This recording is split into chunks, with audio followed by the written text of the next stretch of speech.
Under a night sky filled with the moon and stars, a small family lived deep in the forest. One evening, they heard the cries of a baby. The man of the house felt uneasy and immediately grabbed his axe to investigate. This man was a hunter, skilled in tracking wild animals. Moving cautiously, he crept forward, careful not to startle any potential prey. He burst into the horse stable, where the sound seemed to originate. Yet, he found nothing suspicious inside.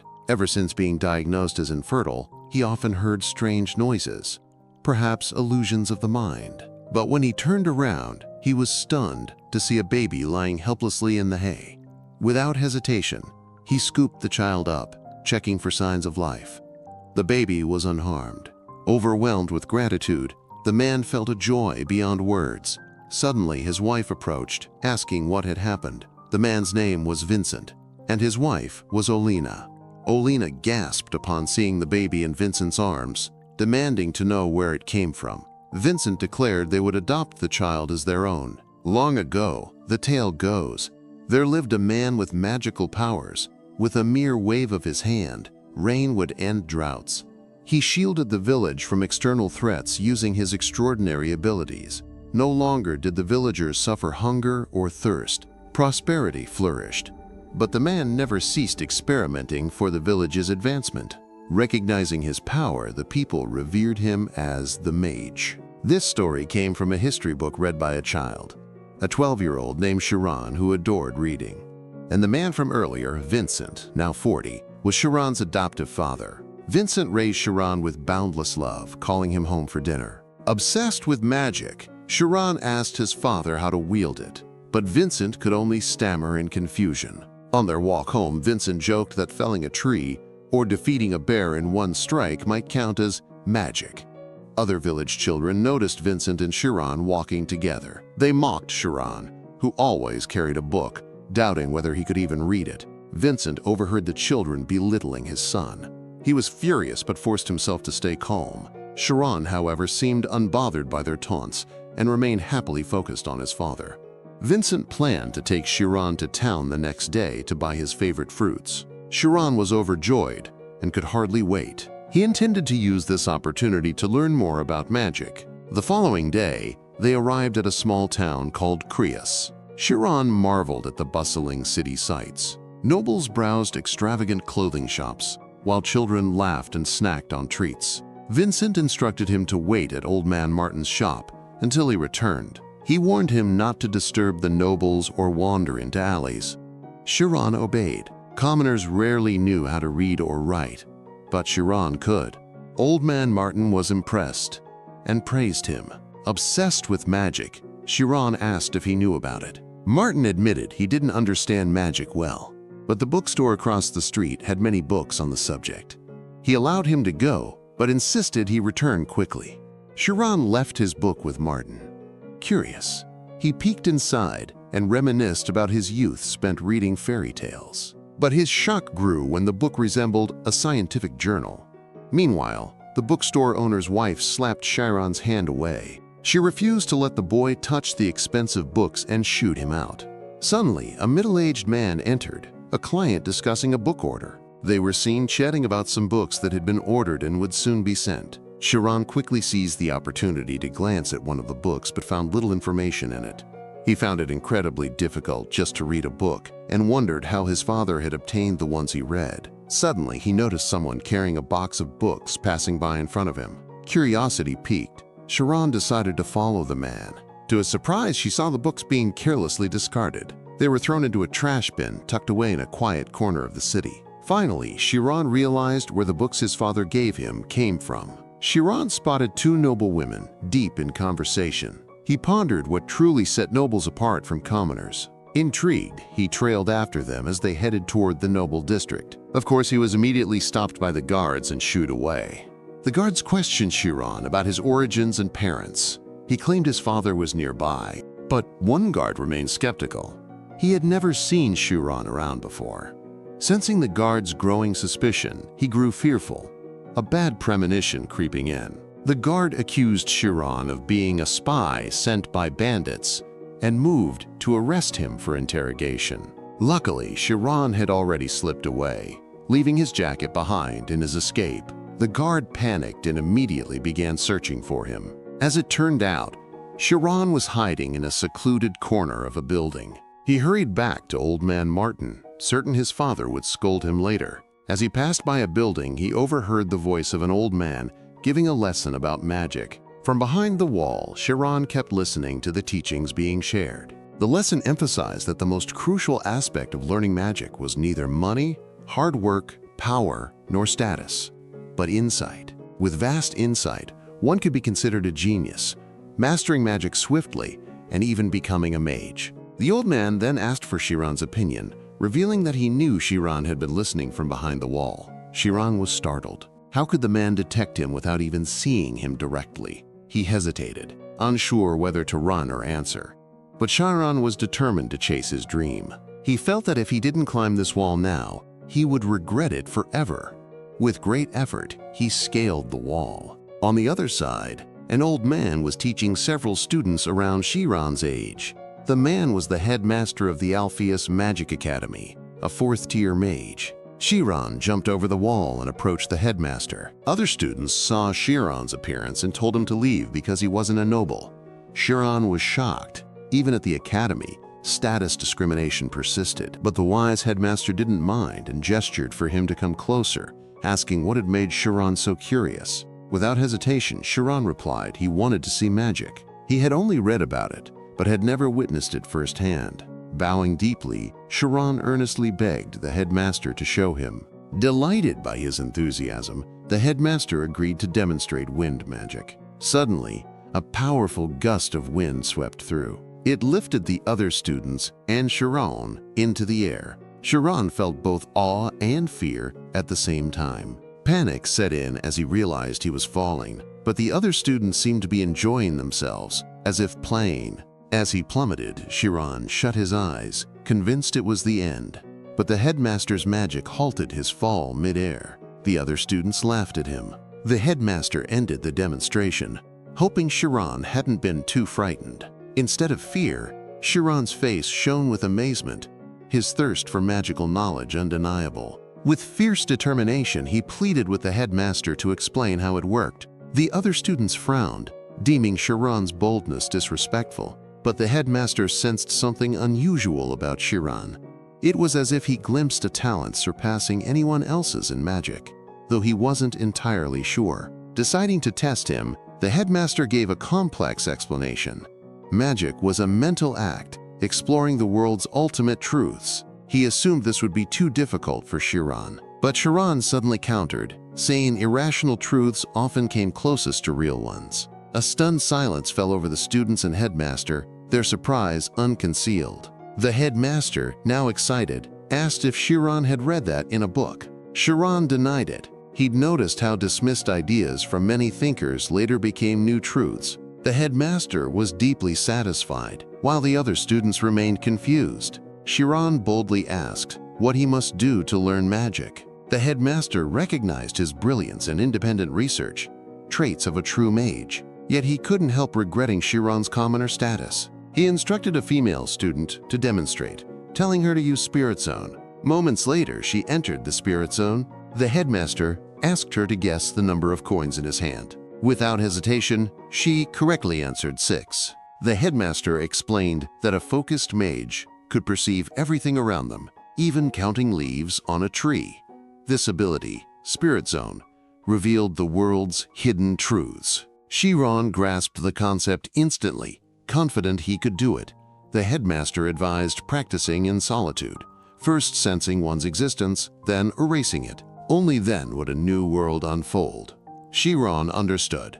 Without sensing oneself, erasure was impossible. Impressed, the headmaster suggested he try right there. Shiron closed his eyes, concentrating. He focused on his own existence. What is me? The brain? No.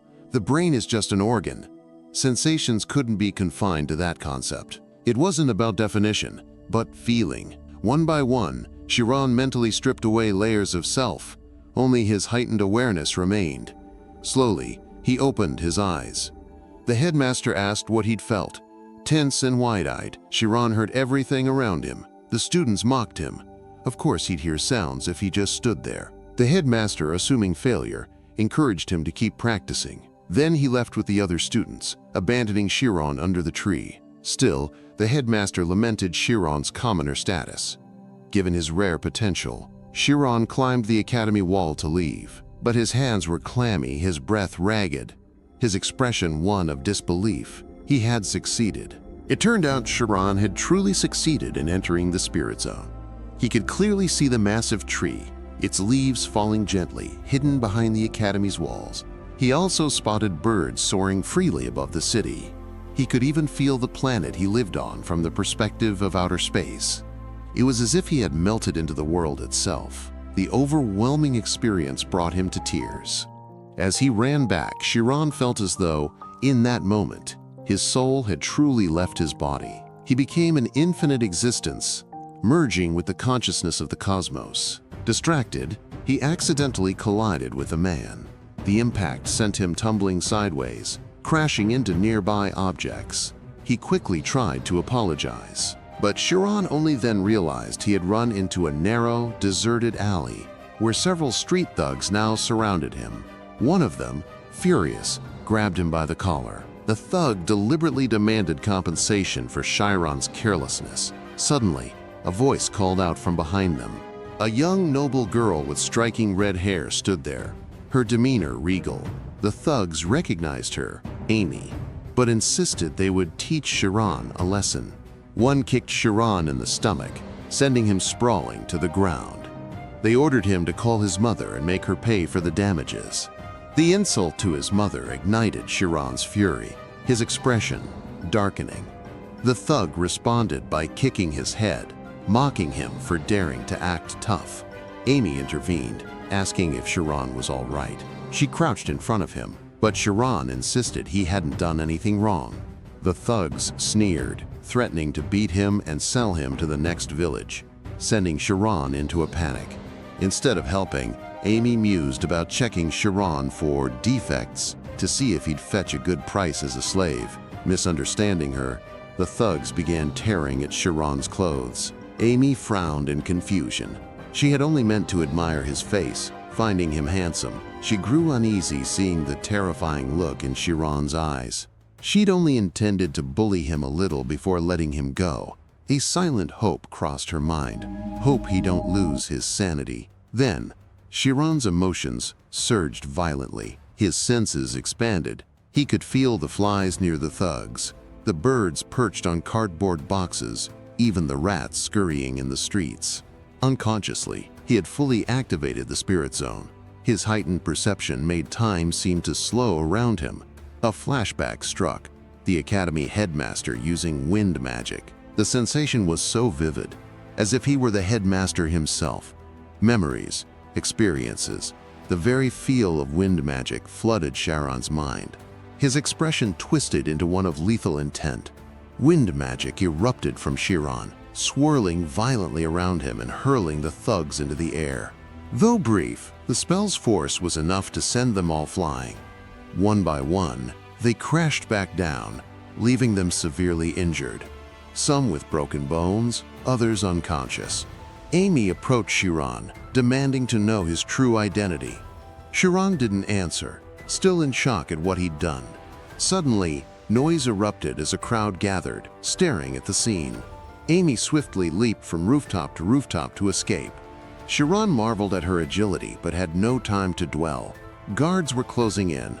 Knowing no one would believe a commoner's explanation, Shiron fled too. As he ran, he called out for his father, feeling the world's icy indifference. That evening, in the Karmas family's first-tier noble estate, Amy's father scolded her for returning home earlier than usual. Ignoring him, Amy walked straight to her room.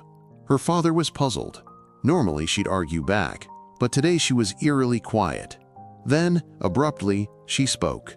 She wanted him to introduce her to a magic instructor. Winter had arrived, and a beautiful blanket of snow covered the yard of Shiron's home. His father searched for Shiron, but his mother mentioned he had gone to the forest to chop wood. Vincent decided to follow him there and bring him back home. As he walked, Vincent recalled the time he took Shiron to the city, how the boy had returned later, claiming he'd only gotten lost. But seeing him sob uncontrollably, Vincent sensed something deeper had happened. Meanwhile, deep in the forest, Shiron swung his axe against a tree. He looked exhausted, as if the task weighed more than just physical labor. The magic he'd used to defeat bandits before eluded him now. He couldn't grasp the knowledge needed to summon it again, but he could consciously enter the spirit zone at will. There, his perception expanded beyond human limits. He could feel every inch of the tree simultaneously, its grooves, its pulse. Suddenly, a bright glow caught his attention within the trunk, indefinable but undeniable.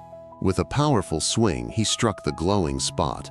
The tree splintered into pieces, collapsing instantly. Shiron stared, stunned. He realized was the magic his father had spoken of. Unbeknownst to him, Vincent watched from afar, equally shocked. It was a thunder strike, a technique that shattered trees with one precise hit, echoing like thunder. Shiron gathered the logs to carry home. Vincent's heart swelled with pride at his son's perseverance. 3 years passed. Autumn leaves crunched under Shiron's boots as he stood atop a freshly felled tree. He yanked his axe free from the trunk, placing a hand on another tree. He sensed its weak point through the spirit zone. One decisive strike split it apart. He'd mastered Thunderstrike. The Academy headmaster's words echoed in his mind. The spirit zone unlocks new worlds.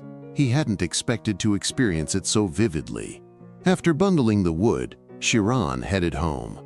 In the yard, a noble's white horse grazed on weeds beside an ornate carriage.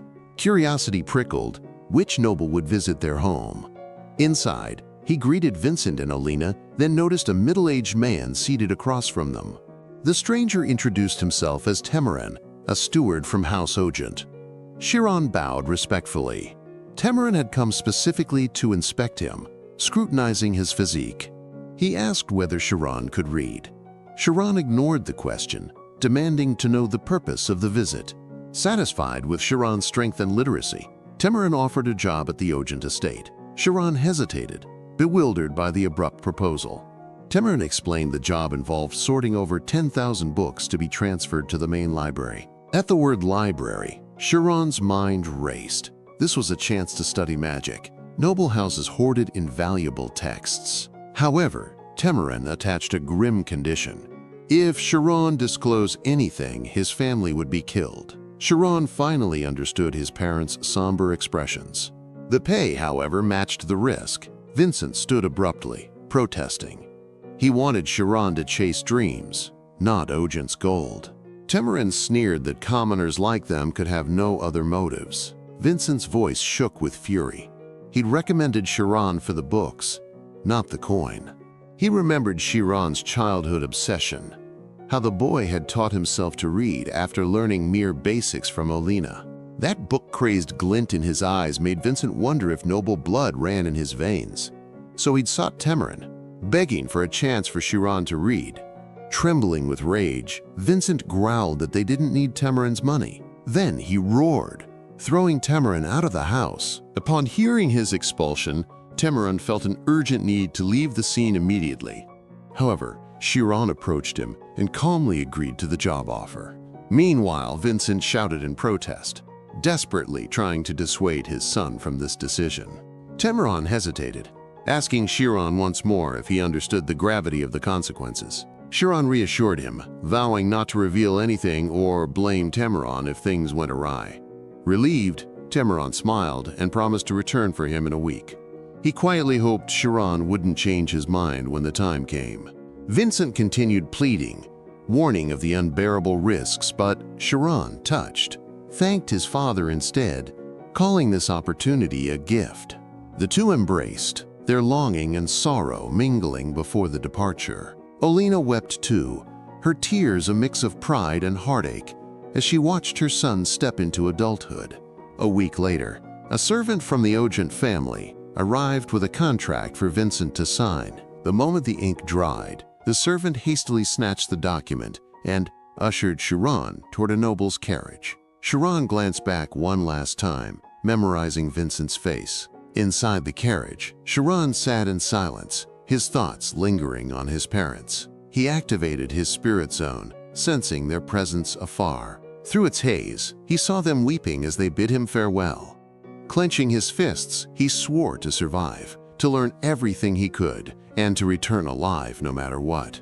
The Ogent family resided in Thormia Kingdom's Krias city, renowned for their mastery of swordsmanship.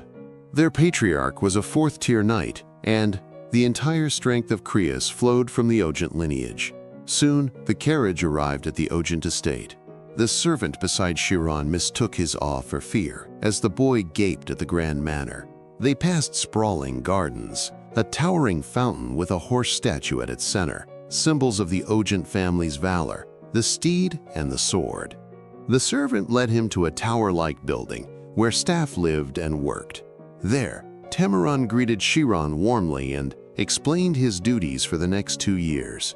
As they entered a vast library, shelves of pristine books stretched endlessly. To Shiron, it felt like stepping into heaven, and Shiron had to sort all the books here. Temuran handed over the book data that needed sorting and instructed Shiron to ask if there was anything he didn't understand. Shiron would start his work tomorrow morning. For now, he could rest. The next morning at the Ogent family library, Shiron had begun his task of sorting all the books. He finally understood why only one person was allowed to handle this job. He realized the information and knowledge within the books were all interconnected. And what tied all this knowledge together was history. History was the origin of all knowledge, the backbone of every piece of information accumulated over the years into a single thread. By understanding history, he could learn other disciplines faster. He planned to read all those books within 2 years. Suddenly, Temuran visited him. Shiron quickly closed the book he was reading. He didn't want Temuran to know he was studying those texts. Temuran praised his excellent work and asked if he was working late again today. Shiron confirmed it. Temuran scolded him, warning him not to overwork himself, since no one would take responsibility for his health. Then, Temuran suddenly noticed something. He approached Shiron, who began to panic but forced himself to stay calm. Shiron wondered if he had been caught reading the books, but Temuran only reprimanded him about dressing neatly. He also told him to shave his now long hair. Shiron sighed in relief, grateful he hadn't been found out. Happily, he agreed to follow Temuran's suggestions.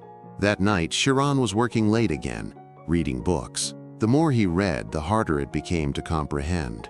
He struggled to digest the historical knowledge about the 7 kingdoms. As he pondered, drowsiness crept in. He tried forcing himself to read just one more line, but his body refused to cooperate, and he ended up falling asleep right at the desk. Unbeknownst to him, Temuran had been watching. He had waited for Shiron to fall asleep so he could check what he was reading. After seeing the book's historical topic, Temuran smirked faintly, amused that Shiron would overwork himself just for history books. Initially, Temuran would have forbidden him if they were practical manuals, but he felt relieved. Shiron was just a dreamer with grand ambitions, nothing more. 3 months had passed since Shiron began working for the Ogent family. A noble's servant approached wanting to borrow a book from the library. Shiron scolded him for failing to return his previous borrowed book, making the servant visibly uncomfortable. The servant explained that nobles didn't care about missing books, but servants would face the consequences. Shiron silently agreed with the servant's assessment. As the servant took his leave, Shiron bowed respectfully in farewell. Shiron couldn't care less about the noble's opinions. All he'd ever wanted was a simple, peaceful life. No sooner had he thought this than a man burst into the library, cursing loudly. Shiron jumped in surprise, quickly scanning the situation. The angry young man turned out to be Rian Ogent, the family's youngest son. Rian rushed to Shiron, urgently telling him not to reveal his hiding place. He immediately ducked under a nearby table. Moments later, an older man stormed in, demanding Rian come out. The man gruffly asked Shiron if he'd seen the boy. Shiron politely countered by asking the man's identity instead of answering. With visible irritation, the man identified himself as Rian's sword instructor, threatening to punish Shiron too if he interfered. Shiron felt trapped, but made a quick decision. He pointed directly to Rian's hiding spot under the adjacent table. The instructor immediately dragged Rian out for discipline. Shiron watched wide-eyed as the older man effortlessly hauled Rian away by the collar. Rian hung limply like a scruffed kitten, unable to resist his teacher's grip. As he was being dragged off, Rian shot Shiron a look promising revenge for this betrayal. The sword instructor held authority even above the family head, leaving Shiron no choice but to comply. Later, whispers spread through the manor. Rian had been taken to the mountains for special training. 1 month later, Shiron remained engrossed in books, having devoured 82 volumes in just 4 months. As he suspected, the initial difficulty understanding texts had given way to effortless comprehension. Noticing repetitive information across books, he questioned whether continuing history texts was worthwhile. But one historical pattern stood out. Scholars proposed theories while mages proved them. This realization crystallized his ambition to master both roles simultaneously. Only then would he become a true mage. Suddenly, the library doors slammed open as Rian stormed in, shouting accusations at Shiron. For the past month, he had endured what felt like hell, and now he was determined to seek revenge. Shiron asked if Rian had come all this way just for that. Still fuming, Rian confirmed it with a sharp nod. Shiron hadn't expected Rian to be this stubborn. From Rian's perspective, he trusted Shiron enough to ask for help, only to have that trust met with betrayal. He despised cowards who played such games. Shiron denied being called a traitor, but this only fueled Rian's anger. If Shiron had refused from the start, things wouldn't have escalated. Seeing no point in arguing, Shiron asked what he could do to make amends. But Shiron's calm demeanor puzzled Rian. A servant in his position should have been begging for mercy, trembling in fear. Rian smirked darkly, convinced Shiron was looking down on him too. He ordered Shiron to stop talking and follow him without another word. Rian led Shiron to the duel arena. Shiron considered just taking Rian's hits to avoid worsening the situation. Then, out of nowhere, Rian hurled a wooden sword at him. Shiron caught it but stared in confusion. What was Rian planning? Rian wasn't a coward who'd abuse his noble status to beat someone defenseless. He preferred a fair duel. Shiron tried to explain he hadn't betrayed Rian, but Rian accused him outright. When someone begged for help, Shiron had turned his back without hesitation. Rian took a swordsman's stance. To keep it fair, he'd let Shiron strike first. 3 free attacks. Shiron racked his brain, scrambling for a way out. After a tense pause, an idea formed. He launched his first strike, swinging the wooden sword downward with all his strength. Rian blocked it effortlessly, the impact sending Shiron staggering back. The sheer gap in their strength shocked him, but he refused to quit. Gritting his teeth, Shiron tightened his grip. He attacked again with another overhead swing. Again, Rian deflected it like swatting away a fly. Rian grinned. Only one attack left before he could finally unleash his own assault. For the final blow, Shiron entered the spirit zone. He struck with the same motion, aiming for Rian's sword. Once more, Rian blocked it, but then came a crack. Rian, too eager to counter, didn't notice his sword splintering until it shattered completely in his hands. The broken weapon left Rian speechless, his fury frozen in disbelief. Rian stood his ground, watching as the duel took an unexpected turn. No one expected Shiron's wooden sword to snap, but then again, that had been his plan all along. He hadn't imagined that the Thunderstrike technique he'd practiced would come in handy now. Meanwhile, Rian just stood there, utterly confused by the situation. With a dazed expression, Rian asked Shiron where he'd learned swordsmanship. Shiron explained it wasn't swordsmanship at all, it was Thunderstrike. But Rian only grew more bewildered by the answer.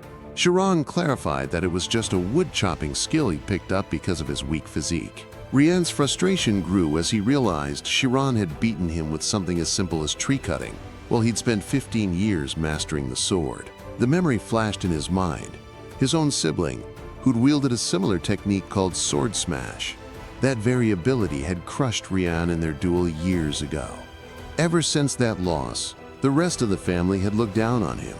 And now, history repeated itself. He saw his sibling's genius reflected in Shiron, and it infuriated him. Rian snapped, shouting that he refused to accept this duel's outcome. He drew his real sword, then handed it to Shiron. Seeing Shiron's sword smash, Rian demanded a proper rematch. one with real blades. He gave Shiron a month to prepare. They'd meet again in this arena, armed for real combat. Shiron panicked. He knew nothing about actual swordsmanship. He begged Rian to call it off, insisting he was just a lumberjack, not a swordsman. But that was exactly why Rian gave him time. If Shiron could mimic sword smash just by cutting trees, he could learn the real thing. Rian warned him not to run. He'd hunt Shiron down no matter where he went. The next day, Shiron slumped in frustration, replaying the duel in his head. But slowly, the pieces clicked into place. The Ogent family had 3 sons and 1 daughter, all with their signature black and blue hair. The eldest was a 6th-tier swordsman. The second, a gifted musician. Their only daughter. The third child, Rai Ogent, was the prodigy who defeated Rian long ago. And then there was Rian. The servants' gossip confirmed it. The whole palace knew he was the talentless one. Shiron regretted using Thunder Smash. Maybe he should have just taken the hit and avoided this mess. But he wasn't that weak-willed. His parents, Vincent and Olina, were waiting for him to return safely. He'd fight his hardest. He scavenged for sword manuals, relying on his mountain-forged stamina to compensate for his lack of skill. He'd push himself to the limit. That was all he could do. Meanwhile, Rian was training relentlessly. His sword instructor stood nearby, watching closely. The instructor was both pleased and puzzled. Usually, Rian complained or slacked off. Now, he seemed driven. But Rian scoffed at the drills, calling them unworthy of being called training. The instructor bristled, shocked by his sudden arrogance. Rian barked that his feet were still planted and he could keep going. The instructor grew suspicious. Something had changed in Rian. He wondered if Rai's latest achievements had triggered this. But that didn't quite fit. Schema, the instructor mused, was the ability to sense and command every part of one's body, a polar opposite to a mage's spirit zone. Masters of schema could even manipulate their cells at will. Shiron, alone in his quarters, attempted to enter schema state. He closed his eyes, focusing inward. He tried rejecting spirit zone principles, aiming for total bodily awareness, but failed. The clash with his spirit zone training was too severe. Swordsmanship would have to rely on his existing skills, so he practiced swings alone, blade cutting the air. Back at the training grounds, Rian's instructor ordered him to stop overexerting himself. Rian ignored him. He kept striking until his hands bled. Furious he couldn't achieve schema. The instructor's concern deepened. Finally, he forced Rian to halt and rest. Rian obeyed, tossing his practice stick aside. As the instructor treated his wounds, he muttered about Rian's recklessness. Then came the blunt verdict: "You lack talent." Rian seethed at the jab. But then, something shifted. The instructor added, "Yet geniuses fear only one thing: those who outwork them and defy every obstacle." Such people, he said, were a genius's true rivals. Rian's anger melted into grim satisfaction. That might have been the best compliment he'd ever received. Fueled by the words, his determination burned hotter. This duel would be his victory, no matter the cost. Shiron was still practicing alone with his sword, the rhythmic swings cutting through the quiet air. He closed his eyes, focusing deeply, visualizing enemies attacking from every possible angle. So far, he'd managed to parry and counterstrikes from 8 different directions, each movement sharpening his reflexes. This wasn't just ordinary training. He was pushing his limits using the Spirit Zone's projections, a technique that blurred the line between illusion and reality. When the session ended, his sword clattered to the ground. Then, out of nowhere, he burst into laughter, wild, almost unhinged, as if he'd cracked some cosmic joke. It hit him then. Swordsmanship, like magic, was an endless realm. There was always another layer, another peak to chase. Picking up his blade, he whispered an apology to Vincent and Olina. A quiet doubt lingered, not sure he even make it back to them alive. The night of the duel arrived, the arena bathed in the glare of spotlights, turning the battlefield into a stage under the stars. Rian stood waiting at the center, his posture relaxed, but his eyes alert. Rian watched as Shiron arrived, sword in hand, and gestured impatiently for the duel to begin. Even Rian had to admit, Shiron's aura had changed. A month ago, he'd been raw potential. Now, intensity rolled off him in waves. The growth was obscene. How had he improved this much without a mentor? That thought pissed Rian off. No one climbed this fast alone. Gritting his teeth, he lunged forward, blade flashing. Shiron knew the gap between their skill was vast, but the spirit zone hummed in his veins, tracing the path of Rian's attack before it even came. He sidestepped, the strike grazing empty air. Rian froze, questioning whether Shiron had intentionally avoided the attack by a narrow margin. He wondered if this guy wasn't afraid of getting skewered. The truth was that Shiron had been terrified, but he had learned that fear was merely his brain conjuring illusions, potential futures, not inevitabilities. If people stopped imagining the next moment, he mused, no one would hesitate to jump off a cliff. Rian realized then, it wasn't that Shiron didn't fear death. He had locked away his emotions entirely. Not that Rian cared. Fearless himself, he twisted mid-charge, striking from the side, only for Shiron to deflect it. Steel, ringing against steel. Attack after attack rained down, yet every single one met the same fate. Parried, countered, denied. Even so, Rian's training experience was no joke. He attacked fiercely, pushing Shiron to the brink of exhaustion. Rian swung his sword swiftly and hard from the side. A brutal, unpredictable strike. The slash cut deep into Shiron's chest. Shock flashed through him. He hadn't even seen the attack coming. At that moment, Shiron realized death could claim him at any second. Rian raised his sword high, muscles coiled for a decisive blow. He brought it down with crushing force, but Shiron wasn't idle. Ducking at the last moment, he barely escaped. He leaped back, putting what he hoped was a safe distance between them. Shiron's breath came ragged. Fatigue weighed on him like armor. Rian gave no quarter, pressing forward with relentless strikes.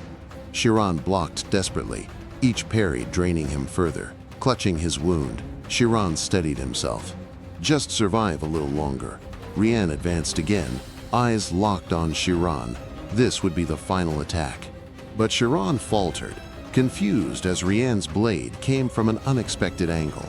He'd assumed Rian would strike overhead with full force, a move that would have ended him. After a split-second analysis, Shiron saw it, Rian's flaw. The guy had zero natural talent for swordsmanship. A plan ignited. Defense was pointless. He'd exploit Rian's weakness instead. Rian jumped, sword arcing sideways, but Shiron was ready. Surprise flickered across Rian's face. He'd thought Shiron was spent. Now Shiron attacked, delivering simple, brutal slashes. No technique, just raw survival. Yet Rian struggled to block even these. His form crumbled under pressure. Suddenly, a memory stabbed at Rian. The condescending smiles of his siblings, their mocking voices. His calm shattered. A furious roar tore from his throat. He launched a wild counterattack, but Shiron deflected it effortlessly. Rian's movements turned frenzied, his strikes unhinged. Shiron's mind raced. He couldn't predict the chaotic swings anymore. Then, wham!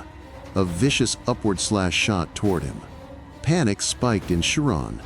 The speed was unreal. Suddenly, a sword went flying through the air. It landed in the middle of the arena, a clear sign that someone had lost the duel. Shiron stood there, exhausted but alive, his breath ragged. Rian, on the other hand, hung his head in disbelief, unable to process what had just happened. Against all odds, Shiron had won. His blade now pointed directly at Rian, rewinding to the moment their swords were about to clash. Shiron had shifted his grip in an instant. With a powerful strike from the side, he knocked Rian's sword clean out of his hand. Rian still couldn't wrap his head around Shiron's identity. Wasn't he just a quiet librarian who spent his days buried in books? Meanwhile, Shiron was trembling, his earlier confidence replaced by raw fear. The look on Rian's face was anything but satisfied. Shiron thought it was over. After all, Rian was the proud heir of a powerful family. But then, to everyone's surprise, Rian openly admitted defeat. He was frustrated, yes, but unlike before, he didn't make excuses. He accepted the loss. Rian even told Shiron to go ahead and kill him, as if there was nothing left to say. That set Shiron off. He snapped, demanding if Rian was joking. He ranted that killing Rian would mean his own death, too. What was the point? Rian awkwardly argued that this was a fair duel, and they'd both staked their lives on it. Wasn't death the expected outcome? Shiron exploded. He never wanted to fight in the first place. He'd just been trying to survive. He accused Rian of hiding from training, then blaming him when caught. He didn't stop there. He mocked Rian's noble pride, pointing out how he'd put his subordinate in an impossible position. Those sharp words cut deep, hitting Rian right where it hurt. Finally, Rian realized their perspectives were worlds apart. To him, Shiron seemed cowardly, and he'd just wanted an honorable duel. But from Shiron's side, it looked like Rian was trying to erase him in some revenge plot. Shiron collapsed to the ground, relieved just to be alive. He'd genuinely thought he was going to die. Rian watched him, confused. He'd expected mutual respect, a warrior's camaraderie.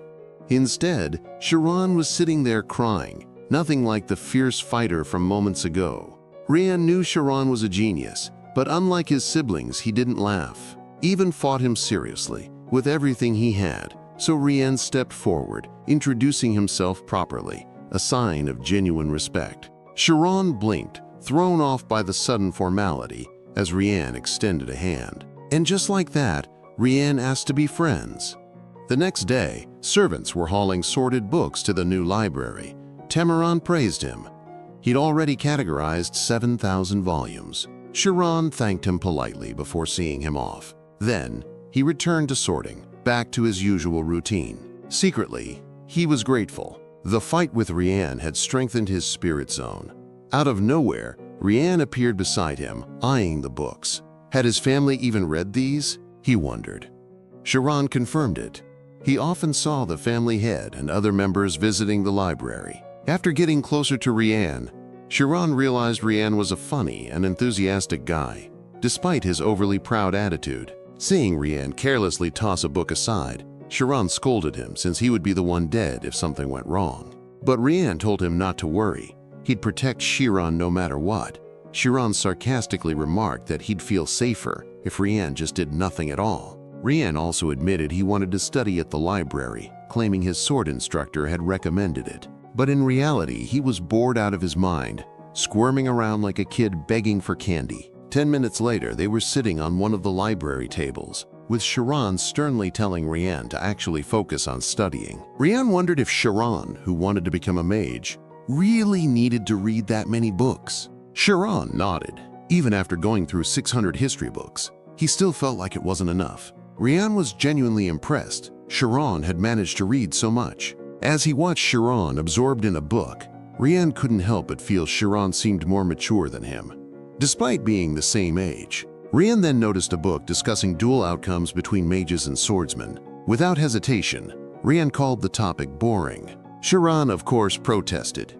He found it fascinating. They argued fiercely, with Shiron trying to snatch the book from Rian, curious about the author's perspective. Suddenly, Rai appeared from behind the door and declared the swordsman would win. Seeing Rai, Shiron immediately bowed in respectful greeting. Rian asked where Rai got that answer from, suspecting Rai only said swordsman because he was one himself. Rai coolly explained that the answer was obvious if you considered the power dynamics across the continent. Rian scoffed, saying Rai only looked at it from a military standpoint.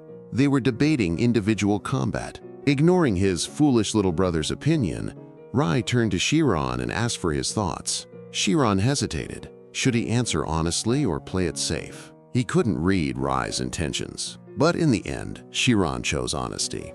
If a swordsman and mage are of equal skill, the swordsman would struggle to win once the mage enters the spirit zone. Just as Shiron was about to elaborate, Rai cut him off, disagreeing sharply. He strode forward and declared loudly, the mage would lose. Rai then brought up the armor set of the Five Gods, a legendary artifact capable of disrupting a mage's spirit zone. Shiron fell silent, stunned by the revelation. It was explained that fighting inside a mage's spirit zone was no ordinary battle. The experience was likened to facing a swarm of sharks in the depths of the ocean, overwhelming, and deadly. But there was one thing that could disrupt the water's ripples and throw those sharks into confusion. That thing was anti-magic. If a spirit zone couldn't penetrate anti-magic, defeating the mage became effortless, though this was still just a theory. Anti-magic worked in waves. No matter how much money invest into it, its effectiveness wouldn't increase. Even Yakra, a master of wave manipulation, could only harness 65% of the artifact's anti-magic potential. The irony is, very people who created anti-magic were mages themselves. Rian couldn't understand why mages would develop something that weakened their own kind. Rai scoffed, stating the obvious: money. Mages were eager to prove their usefulness, even if it meant selling out their weaknesses. Rai looked down on mages as useless sellouts, willing to trade their flaws for profit. Rian bristled at his brother's harsh words, but Shiron cut in, calmly stating that this was the essence of being a mage. Rai blinked, thrown off by Shiron's cryptic remark. As Rai himself had said, anti-magic was created by mages to regulate magic in critical areas, ensuring safety. It was also used in magic academies for training, a selfless innovation, born of intelligence, meant to better the world. Rai fell silent, frustration simmering but no retort coming. Watching his brother's irritated expression, Rian struggled to hide a satisfied smirk, which only made Rai angrier.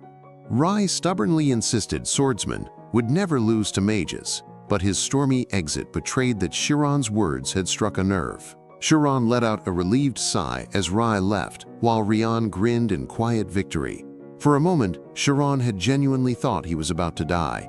Rian praised him, amazed. It was the first time he'd ever seen Rai so thoroughly rattled.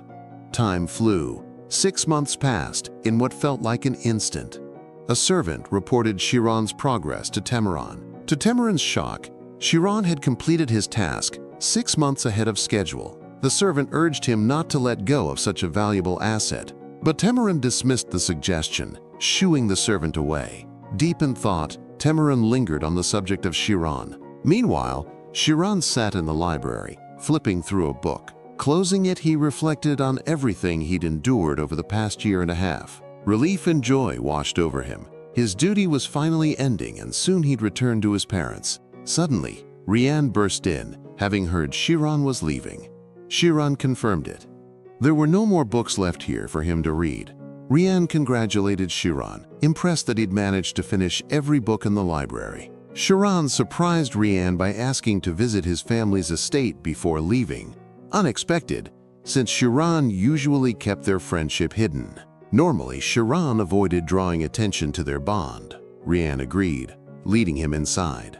The house was empty, the rest of the family gone for the day. After a short walk, they arrived at the Ogent residence. The manor felt eerily quiet to Shiron, with only a few servants shuffling about their tasks. Rian guided Shiron to his private room. Shiron mistook it for a training space, cluttered with weapons and equipment, before realizing it was just Rian's chaotic bedroom. Rian slumped, frustration written all over his face. Shiron, meanwhile, looked downright smug. They'd been playing card games, and Rian had lost every round. Rian accused Shiron of cheating with Spirit Zone tricks. Shiron laughed it off, teasing that Rian's expressions were as easy to read as a child's. He explained how observing an opponent's movements could reveal their intentions. But the advice only left Rian more confused, highlighting how clueless he was. Shiron added that if Rian ever grasped the concept, he might reach schema-level skill.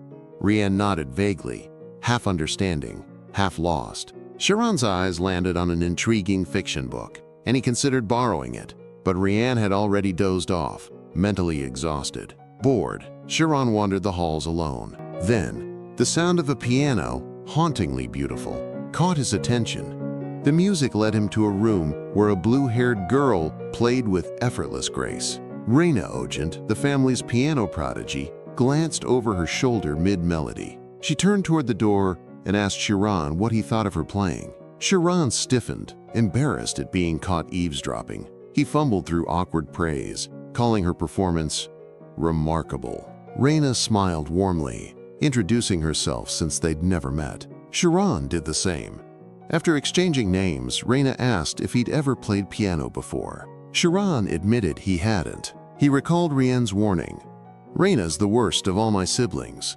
Reina patted the seat beside her, offering to teach him. The invitation made Shiron's palms sweat. He wasn't sure if he should run or comply. Reina gently calmed the visibly nervous Shiron, assuring him that no one would dare cause trouble for him there. Her words left Shiron feeling cornered, unable to refuse Reina's offer. Eventually, he sat beside her as Reina enthusiastically explained the basics of piano playing. She instructed him to press the same chord repeatedly. Shiron obeyed, but then, hesitantly, he asked if he could try playing on his own. He apologized in advance if it sounded awful, but Reina encouraged him with a smile. Tentatively, Shiron began playing, relying entirely on instinct. Reina's eyes widened as she listened. The melody wasn't what she expected. It wasn't perfect. In fact, every note was wrong. Yet, Shiron showed no hesitation, leaving Reina too stunned to interrupt. Strangely, the chaotic tune eerily resembled the piece she had played earlier. Shiron fell into deep concentration, fingers moving as if possessed. Unconsciously, he entered the spirit zone, his keystrokes syncing with his hearing and raw intuition. The music grew more precise, note by note, as if correcting itself mid-air. Reina was floored. She'd never met someone with talent rivaling her own. Shiron's playing became faster, smoother, as if he and the piano had merged into one. Reina watched, mesmerized. How could someone this gifted be just a servant? Abruptly, Shiron snapped back to reality, stopping with a flustered apology. Before Reina could respond, Rian's irritated shout cut through the room. He'd been disturbed by the racket. Rian's annoyed expression shifted to shock the moment he noticed Shiron standing there, and he demanded to know what the latter was doing in that place. Reina found herself puzzled by their apparent familiarity, wondering if the two had known each other before this moment. Shiron panicked, terrified their secret friendship would be exposed. Defying all expectations, Rian casually acknowledged Shiron as his friend. Without hesitation, Shiron's knees nearly gave way in panic at Rian's unexpected admission, but the young lord simply waved off his distress, casually remarking that while Reina might have a terrible personality, she wouldn't make an issue of their friendship.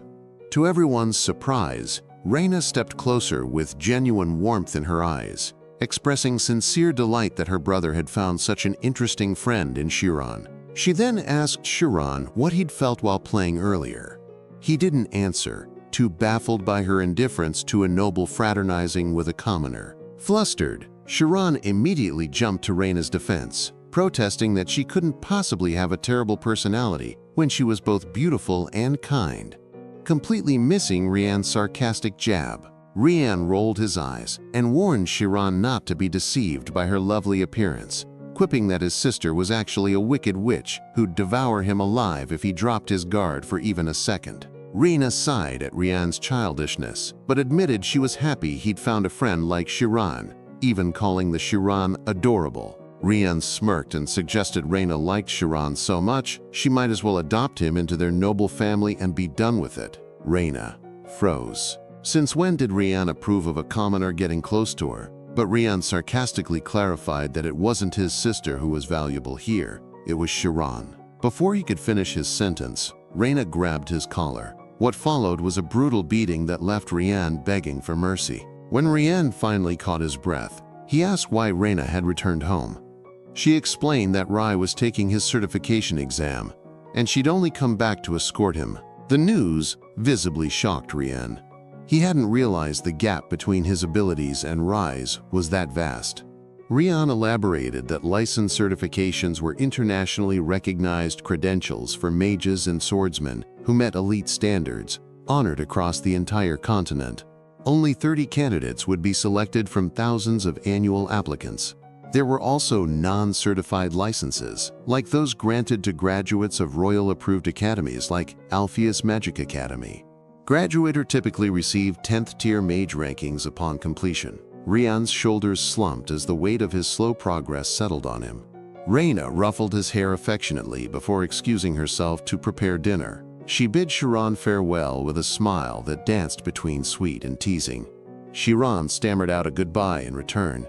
As he watched her leave, he wondered if fate would ever truly bring them together again after her departure tomorrow. Once Reina was out of earshot, Shiron nervously asked Rian if she has boyfriend. Rian nearly choked on air at the audacity of the question, but instead of anger, mischief sparked in his eyes. He sprinted after Reina before Shiron could stop him. At the top of his lungs, he repeated every word of Shiron's private inquiry. A horrified Shiron tackled him, clamping a hand over his mouth. Reina flushed crimson, ordering nearby servants to pay no mind to their antics. Unbeknownst to them, a resentful servant had witnessed everything, one who particularly despised Shiron's rising status. The man immediately summoned Temuran to the office. Meanwhile, Rian was training swordsmanship with his instructor. As usual, the instructor marveled at Rian's relentless enthusiasm. A panting servant interrupted, relaying Reina's urgent summons. Rian barely glanced up until Shiron's in mortal danger. The servant's words made Rian spit out his drink in panic. He'd assumed Shiron had already left for home. The servant explained Shiron had been apprehended after head butler reported his inappropriate closeness to the family. Rian bolted toward the manor only for his instructor to block the exit, leaving him utterly bewildered. Inside the Ogent residence, Shiron knelt before the entire family, head bowed. The family head's voice was glacial as he pronounced the execution order. Reina tried to speak up about something related to Shiron, her voice trembling with urgency. But the family head dismissed her outright, coldly stating all the evidence was already documented. The family head offered one final chance, if Shiron had anything left to say. Shiron simply asked what would happen to Rian afterward, his tone eerily calm. The servants exchanged baffled glances. Shouldn't he be begging for his life instead? Reina was stunned. Even facing execution, Shiron was worried about Rian. The family head's face darkened. A noble, he sneered, shouldn't care about commoners. Shiron smiled, serene. He admitted he was Rian's friend, and always would be, even in death. A ripple of shock ran through the servants. The family head's fury erupted. Such insolence couldn't be tolerated. He ordered Temuran, the head servant, to act immediately and to silence any leaks. Reina lunged forward, pleading, but her father ignored her. One servant hesitated, muttering this was excessive. The others just obeyed. No one would risk their neck for a commoner. Suddenly, Rian burst in, shouting for them to stop. Reina's eyes lit up with relief. Rian roared, demanding who dared lay hands on his friend without his consent. His father admitted it casually, as if discussing the weather. Rian argued Shiron had never harmed anyone. He'd only ever been a loyal friend. The family head scoffed. Nobility's dignity mattered more than facts. He mocked Rian for enjoying noble privileges while defying their rules. But Rian stood firm. What good was status if it cost him a true friend? His father countered that commoners like Shiron only leached off nobles' wealth. Rian refused to believe Shiron would ever do that. The family head smirked cruelly. "Prove it," he challenged. Reina and Rian froze. How could anyone prove intent? Yet Rian couldn't back down. If he failed, Shiron would die. The only thing he could prove was his own conviction. But reckless words wouldn't sway his father. Desperate, Rian locked eyes with Shiron. Shiron's expression was steady and focused, the same look he wore during their duels. Rian remembered Shiron's advice. Observe every move. Predict the enemy's true aim. He began analyzing his father like an opponent. This wasn't a family quarrel. As a grade 4 knight and the Ogent house leader, his father was a master of fencing art. This was a duel of blades. A memory flashed, his instructor sneering that Shiron was just a commoner. Rian had been horrified. Even his mentor saw the world through the lens of status. Rian grew furious, remembering how his instructor had claimed that only those who could communicate through swordplay were worthy of friendship, something Shiron had already proven. The instructor had once challenged Rian, demanding to know what he believed was most important for a noble. He'd even asked whether Rian had ever considered the immense burden Shiron carried simply by associating with a noble. The instructor had warned that mere arguments wouldn't solve anything, leaving Rian silent, torn between frustration and helplessness. But with his trademark stubbornness, Rian refused to surrender like a coward. His unyielding determination seemed to impress the instructor against all odds. Without a word, The man had offered Rian his own sword. He'd made it clear that Rian could only return if he carried that blade, and if he wasn't prepared, he shouldn't take a single step forward. Understanding the unspoken test, Rian had bowed deeply, silently vowing to honor the debt. The instructor's final lesson had lingered. Abandoning a friend meant abandoning part of oneself. Now, back in the present, Rian suddenly laughed, realizing the truth behind his father's actions. He turned to the room, declaring that his very presence proved his faith in Shiron. No other evidence was needed. His father's patience shattered, his voice icy as he reminded everyone this wasn't some petty family dispute. He coldly stated he'd execute Rian himself if it meant preserving the family's honor. The declaration sent a visible shock through Reina and the servants. Unshaken, Rian steadied his footing. With the poise of a noble, he vowed to renounce the Ojent name if necessary. His father sneered, demanding Rian draw his sword and stake his life on his so-called friendship. Without hesitation, Rian unsheathed his blade. The family head stiffened, unprepared for his supposedly spoiled son to stand against him. But Rian shook his head, clarifying that the sword wasn't raised against his father, only in defense of his faith. His father mocked him, accusing him of using Shiron to inflate his own pride. Rian immediately denied it. He admitted Shiron was stronger than him, and all he wanted was to help him rise where he belonged. Enraged, the family head shifted blame to Shiron, accusing him of deluding Rian into thinking nobles and commoners could ever be equals. Calmly, Shiron denied the accusation, while Rian stepped forward, swearing to protect him. Shiron insisted Rian bore no responsibility for any of this. He would face the consequences of his own choices. From the very beginning, when Rian had offered friendship, Shiron had known it might cost him his life. Even now, facing death, he refused to regret their bond. Voice breaking, Rian echoed Shiron's words to his father. He declared that exile or disownment wouldn't change their friendship, leaving his father stunned into silence. Reina wiped away tears, moved by their unshakable loyalty. Even the usually stoic Ojent servants were visibly emotional, all except head butler, whose face twisted in silent fury. The head butler, the architect of this entire ordeal, seemed on the verge of exploding. Suddenly, raucous laughter erupted from the mansion's upper floors. Reina immediately recognized her grandfather's voice, her spirits lifting.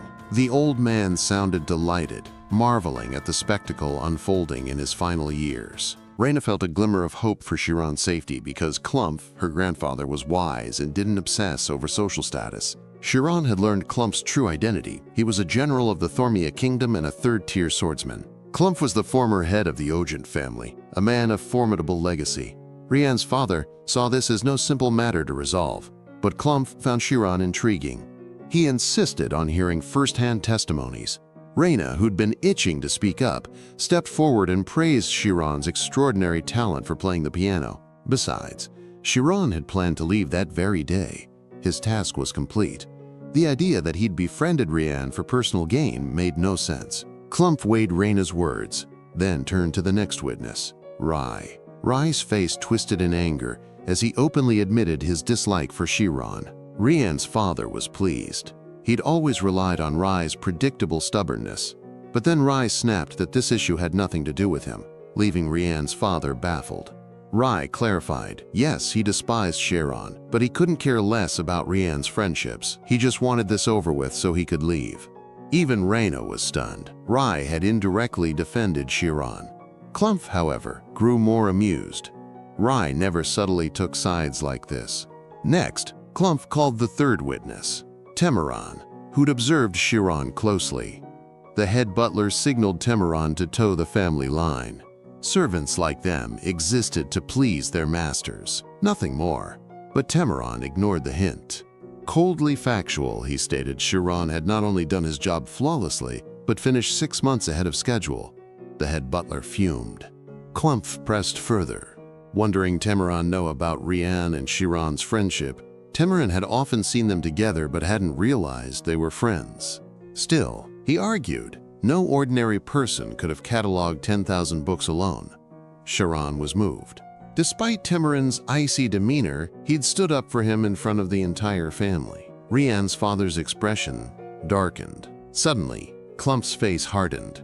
He wasn't accepting this situation. Reina gasped, but Rian's father smirked in relief. Klumph acknowledged their friendship, but warned.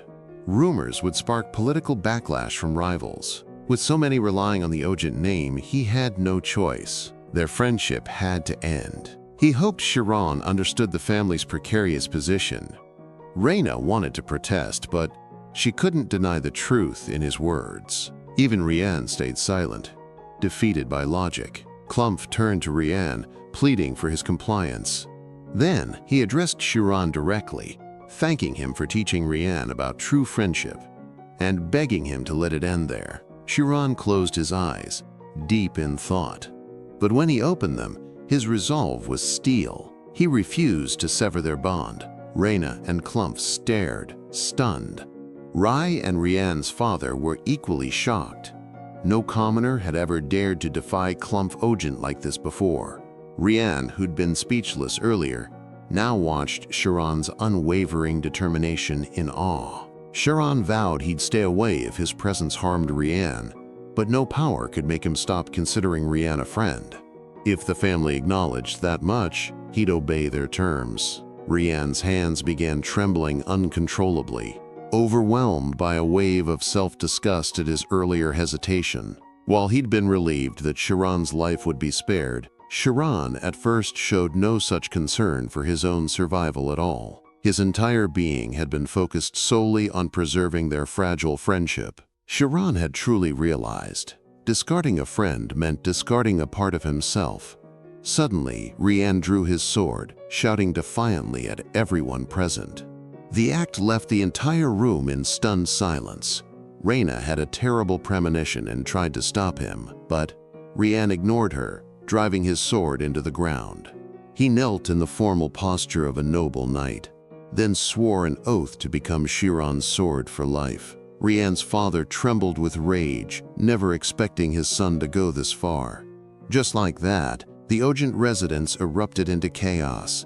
A knight's oath was a sacred vow, a noble's lifelong pledge to protect another. Unbreakable, irrevocable. Rian, grinning with satisfaction, challenged his family's objections. Now, they had no choice. The other family members gaped, shocked by his recklessness. Shiron marched over, scolding Rian for making such a rash vow. Klumph fixed Rian with a stern gaze, demanding to know his true motives. Did he choose Shiron for his talent, or because Rian himself was useless? Rian answered with noble resolve. A sword doesn't judge, it protects. His words only deepened the room's confusion. Klumph burst into laughter, thrilled by his grandson's growth. But he couldn't resist mocking Rian, pitying Shiron for getting stuck with such a dull blade.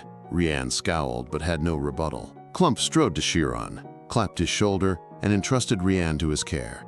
Shiron thanked him for the genuine acknowledgement.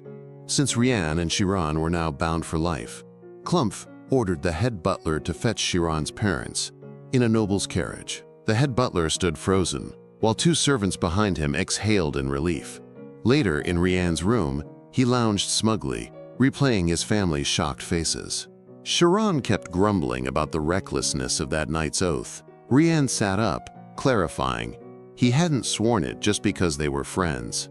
Shiron had a magnetic strength. Rian had simply bet his life on someone worth following. The words flustered Shiron, the weight of them crushing. Shiron muttered that he'd have to work harder to deserve such protection, a statement that pierced Rian's heart. Reina barged in, demanding confirmation about the oath's seriousness, but she paused, baffled to find Rian collapsed from Shiron's earlier jab. Sitting on the bed, she reported that Rian's father and Klumph were making plans. They wanted to enroll Shiron and Rian at Kaizen Swordsmanship Academy. Shiron's eyes widened in disbelief. Being enrolled in the academy was something he'd never anticipated, but Reina simply shrugged as if this were the most natural thing in the world. He was practically family now. Rian protested. This ruined his plans to slack off with Shiron. Reina stomped on his foot, reminding him this mess was his fault. Rian countered that Shiron was a mage in training. Swordsmanship school was pointless. Reina's jaw dropped. The boy her brother had sworn a sacred knight's oath to wasn't just some commoner. but a potential mage capable of entering the spirit zone. It hit her. Her brother had sworn a knight's oath to a future mage. Rian, unfazed, shoved her out. Reina kept praising Shiron over and over for his rare talent of applying spirit zone to swordplay. Shiron blushed hard at her genuine compliments, clearly not used to the attention. Reina mentioned she'd discuss Shiron's potential with her grandfather again, which made Rian suddenly think about his own instructor's fate if Shiron actually enrolled at the academy. Turns out, Rian's instructor had already terminated his contract and was leaving that very day, something Reina assumed Rian already knew. Rian's mind flashed through all the things his teacher had done for him over the years. A real man shouldn't say goodbye to someone like that. A butler then informed Shiron that his parents had arrived at the Ogent estate and were waiting in the guest room. Shiron lit up, immediately wanting to see them first. He practically flew down the stairs, alarming the butlers who worried he'd trip. Shiron told them to act normal. He wasn't some noble who needed special treatment, but the butlers refused. They'd lose their heads if they slacked off. When he finally reached the guest room, Shiron threw the door open, rushing in to meet his family. Vincent and Olina stared at him like they couldn't believe their eyes. The three of them hugged tightly. The reunion, so emotional it could have been ripped straight from a movie. Shiron frowned a little, noticing how much thinner his parents looked. They asked why he'd called them there. Shiron explained he'd been given an incredible opportunity by the Ogent family. He walked them through everything that had happened, start to finish. His dad just stood there, stunned, silent. Vincent wondered if Shiron was being mistreated and lying to make him feel better. He broke down sobbing, freaking out about Shiron's safety, while Olina tried to calm him. Suddenly, the door swung open again. The head of the household, Bischoff Ogent, introduced himself formally, followed by Rian and Reina, who bowed politely to Vincent and Olina. Shiron's parents were floored, nobles introducing themselves like equals to commoners. They scrambled to apologize and return the introductions, nerves cranked up to 10. Only then did Vincent and Olina finally believe everything Shiron had told them. The Ogents invited them to dinner, seating them at the same table as the family, with a spread fancier than anything they'd ever seen. Even the butlers treated them like nobility, which just made things weirder. When they were served aristocratic tea before discussions, the awkwardness hit a new high. Vincent had no clue about the knight's oath, but he never expected this level of respect. Finally, he worked up the nerve to ask what exactly had happened with Rian's oath. Even with lingering annoyance, Bischoff admitted that the situation was true, though it left a bitter taste in his mouth. But Bischoff went on to explain that he wouldn't break his knight's oath and treat them unfairly either. Because of that, Bischoff told them not to hold back and to treat each other as equals, even promising his full support for Shiron. Shiron was genuinely impressed by Bischoff's honorable demeanor and professionalism. Klumph joked around casually with Bischoff, while Reina seemed satisfied with how positively things were unfolding.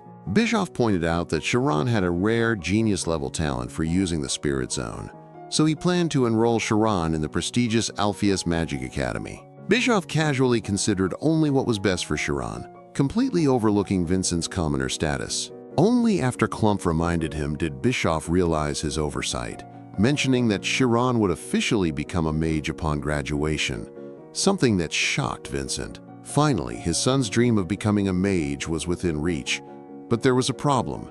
Alpheas Magic Academy only accepted nobles. Klumph, however, had a solution. They could adopt Shiron as their own. Klumph handed them the adoption papers, clarifying that they weren't actually taking Shiron away. It was just a formality to grant him noble status. Vincent looked lost, unsure what to do, his eyes darting to Shiron for guidance. Suddenly, Shiron grabbed his father's hand. He immediately refused the Ogent family's adoption offer, declaring he already had real parents. Reina tried to explain it was just paperwork, nothing more. Klumph backed her up, emphasizing this was a rare opportunity for Shiron to rise in status. But Shiron stood firm. He'd rather stay a commoner than deny his parents. Klumph warned him commoners couldn't enroll in magic school, but Shiron dug his heels in, saying he'd give up magic entirely if that's what it took. Klumph fired back that he'd never become a mage then. Shiron just shrugged and said, "Then I won't," stunning everyone with his unwavering resolve. Old man Klumph started losing patience, irritated by Shiron's stubbornness. He challenged Shiron, saying dreams required sacrifice and questioning if his determination was even real. But Shiron countered, no dream, no matter how noble, was worth uprooting the very people who gave him life. His dreams were the fruit, but his parents were the roots. From learning to read to understanding life itself, every opportunity, even meeting the Ogent family, was only possible because of his parents' sacrifices. Denying his origins would leave him hollow, like a tree stripped of its roots. The room fell silent. No one could argue with that. Klumph felt a strange familiarity, as if he'd seen this kind of resolve before. Then, out of nowhere, Vincent bowed and asked them to accept Shiron's adoption. Shiron was completely thrown by his father's sudden shift, and Klumph reminded Vincent to consider Shiron's feelings too. That's when Vincent finally confessed.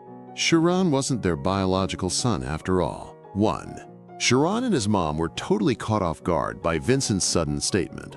Vincent doubled down, insisting they should have guessed the truth sooner, given how little Shiron resembled them physically. He even dropped the bombshell that Shiron might actually be noble-born, so if the Ogent family had adopted him, he'd technically be where he belonged. Bischoff backed Vincent up, confirming the whole thing was legit. Olina couldn't hold back her tears, completely wrecked by the revelation. Shiron snapped at his dad for making such a huge decision without even talking to him first. Vincent apologized but insisted Shiron had to know the truth eventually. But the real shocker, Shiron had actually known about this for years. The reason he never brought it up, he just wanted Vincent and Olina to be his only parents, no substitutes. And now here was Vincent, trying to hand him 6 new ones like it was no big deal.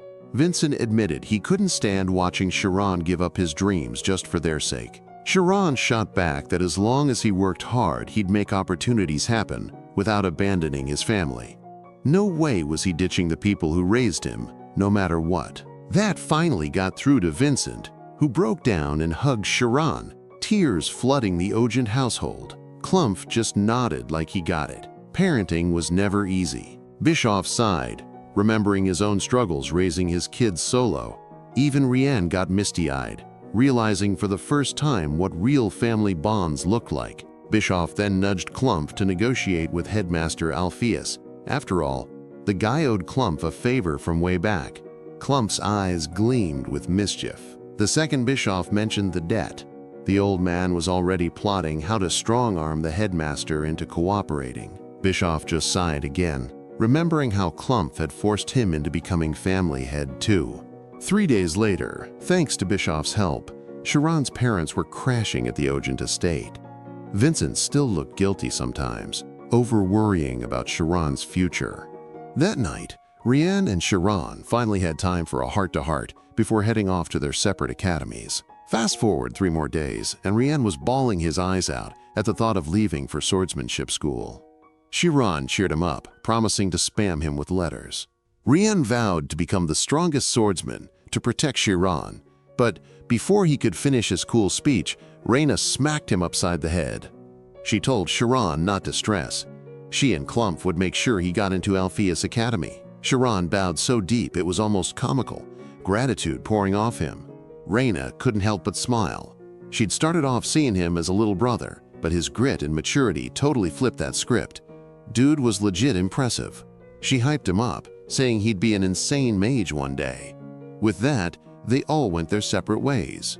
Shiron waved them off, wishing them safe travels. Rian jokingly told Shiron to crush the other students once he got to the academy. Shiron just grinned, promising to do his best, and praying for Rian too. Moved to Alpheas Magic Academy, where Klumph was negotiating with the headmaster. The old man laid out his special request, but the headmaster wasn't budging. Rules were rules. Klumph started ranting about how much he'd bailed the guy out in the past. Was this how he repaid favors? Still no dice.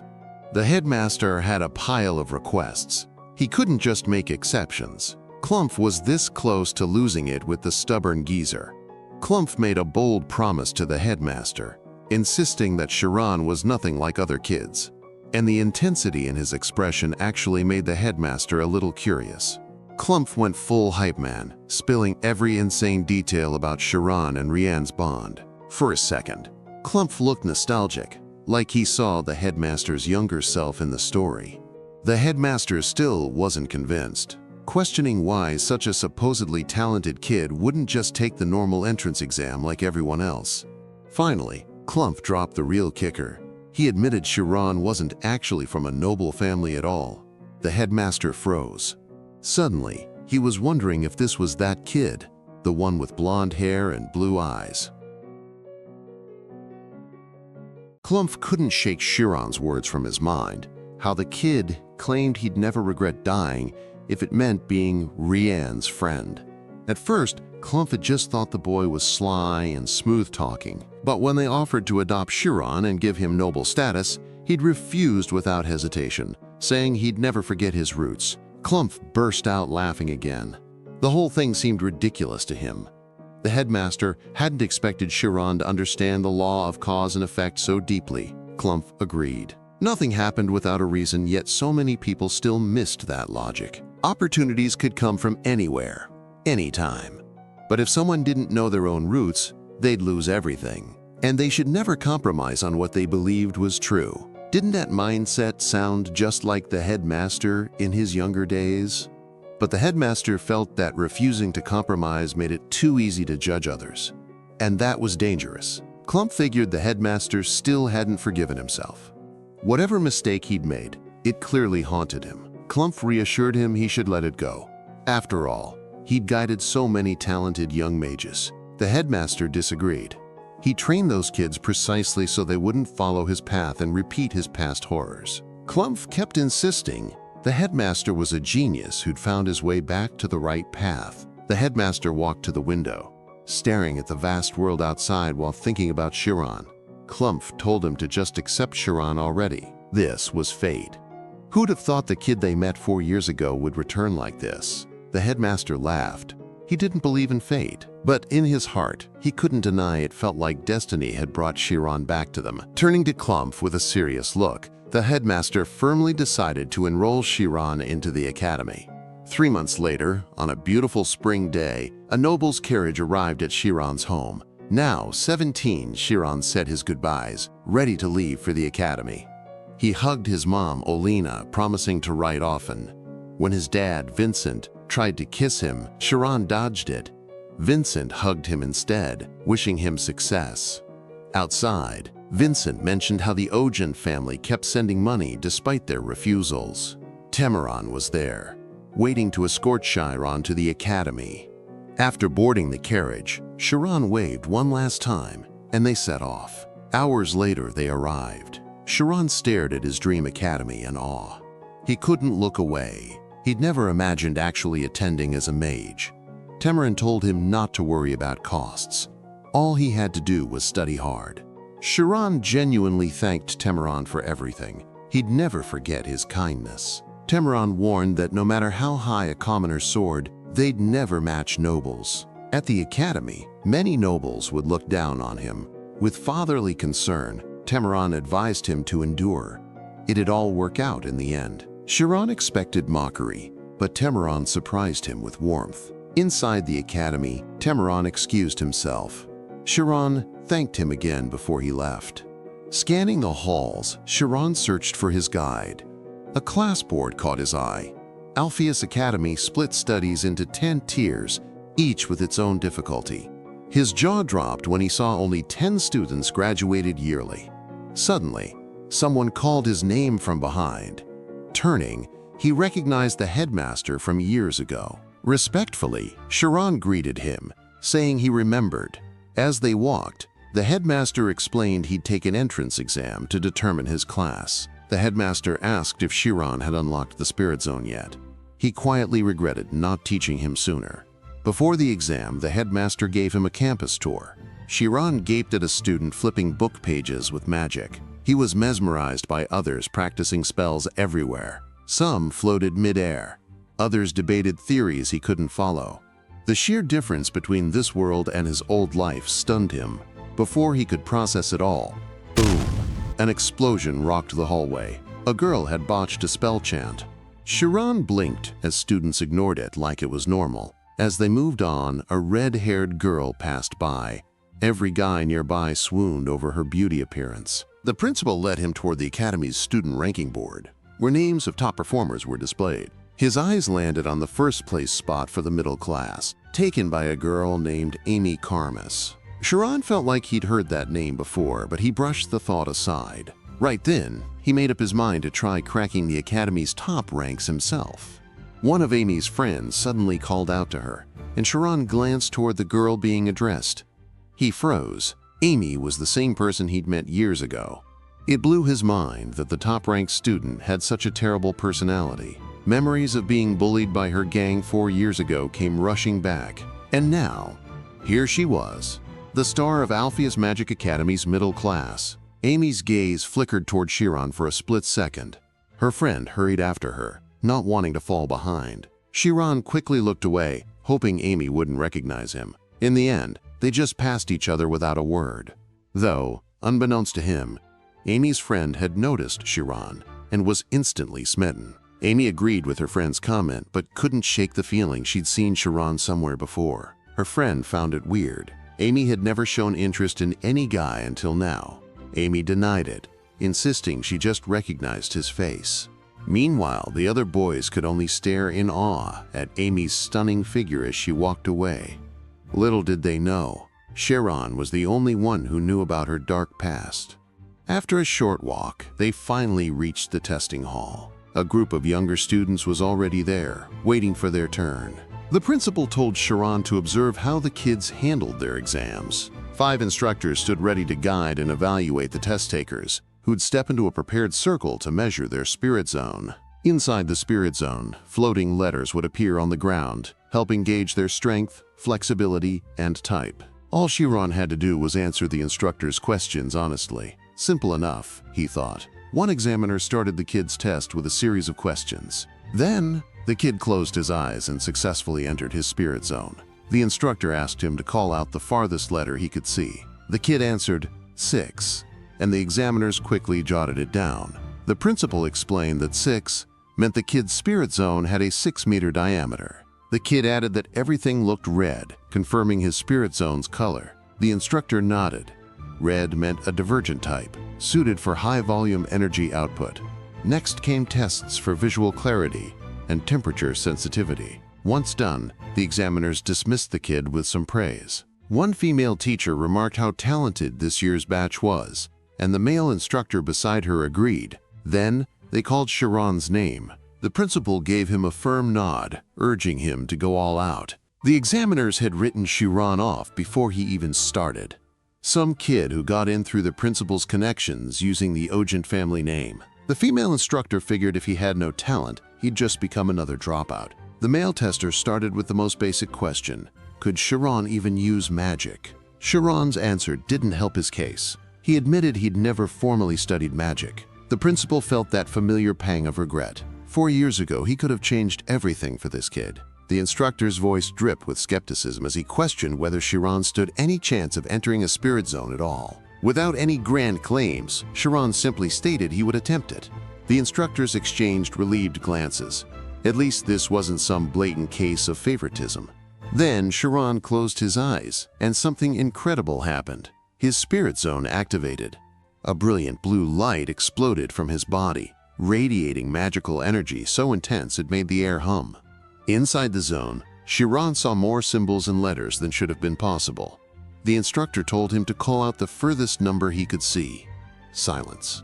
The examiner had to call Shiron's name twice before getting any response. Some teachers assumed embarrassment. The female instructor just raised an eyebrow. The principal stepped in, assuring Shiron this wasn't about grades, just honesty. Finally, Shiron spoke. He saw numbers all right, but too many to possibly count. The frustrated instructor told him to stop looking and start feeling the magic instead. Shiron tried to explain he was feeling it, but the numbers kept growing endlessly. Now annoyed, the tester snapped that Shiron should just read the first damn number he saw. Inside that impossible spirit zone, the numbers stretched to infinity, except for one. 3.14, Shiron said, and the room went dead silent. The female instructor blinked. They hadn't programmed pi into the test parameters. Shiron checked again, but there it was. clear as day in glowing blue. Only one explanation fit. Shiron's spirit zone exceeded their maximum measurable range, probably over 30 meters. The next question is, what color dominated his zone? He described seeing nothing but blue, a single, all-encompassing blue that filled his entire awareness. Now the instructors were completely lost. Blue meant convergent type, which should have been small and focused, not this monstrosity. Now the principal understood Klumph's desperation to enroll this kid. This wasn't just talent, this was something other. Another instructor asked about the floating orbs in his zone. Shiron didn't need to count. He could feel every single one of those glowing spheres. 867, he said, and the examiner's hands started shaking. That number broke every record, defying all their understanding of magic physics. 867 orbs meant 86.7% density, a concentration of power that should have been impossible. A chill ran down the principal's spine. This wasn't promising. This was downright terrifying. The female teacher suddenly broke into a cold sweat, realizing something unsettling. She couldn't help but wonder just how cold Shiron was feeling right then. Shiron replied that it was freezing, enough to almost numb him, which lined up exactly with what the teacher had suspected. Without wasting time, she jotted down the test results on the evaluation sheet. The instructor then politely told Shiron to wait outside while they finalized his class placement. Once Shiron and the other students had left, the room grew quiet. The instructors immediately started discussing the weirdness surrounding Shiron. Nothing like this had ever happened with a student before. The fact that Shiron hadn't used any reinforcement magic at all was downright unbelievable. The kinda clueless male instructor even suspected Shiron was lying. A 17-year-old who couldn't cast spells but had a 90% density and a 30-meter spirit zone? That made zero sense. The smarter female teacher shut that down fast. Why would a kid lie on an entrance exam? Plus, he'd just fail later if he didn't actually know anything. Outside, the younger students stared at Shiron, making him feel awkward under their gaze. The teacher added that pi was classified as an error code. No student would fake that just for attention. The headmaster asked where they should place him. The female teacher pushed for class 5 so Shiron could start learning magic as soon as possible.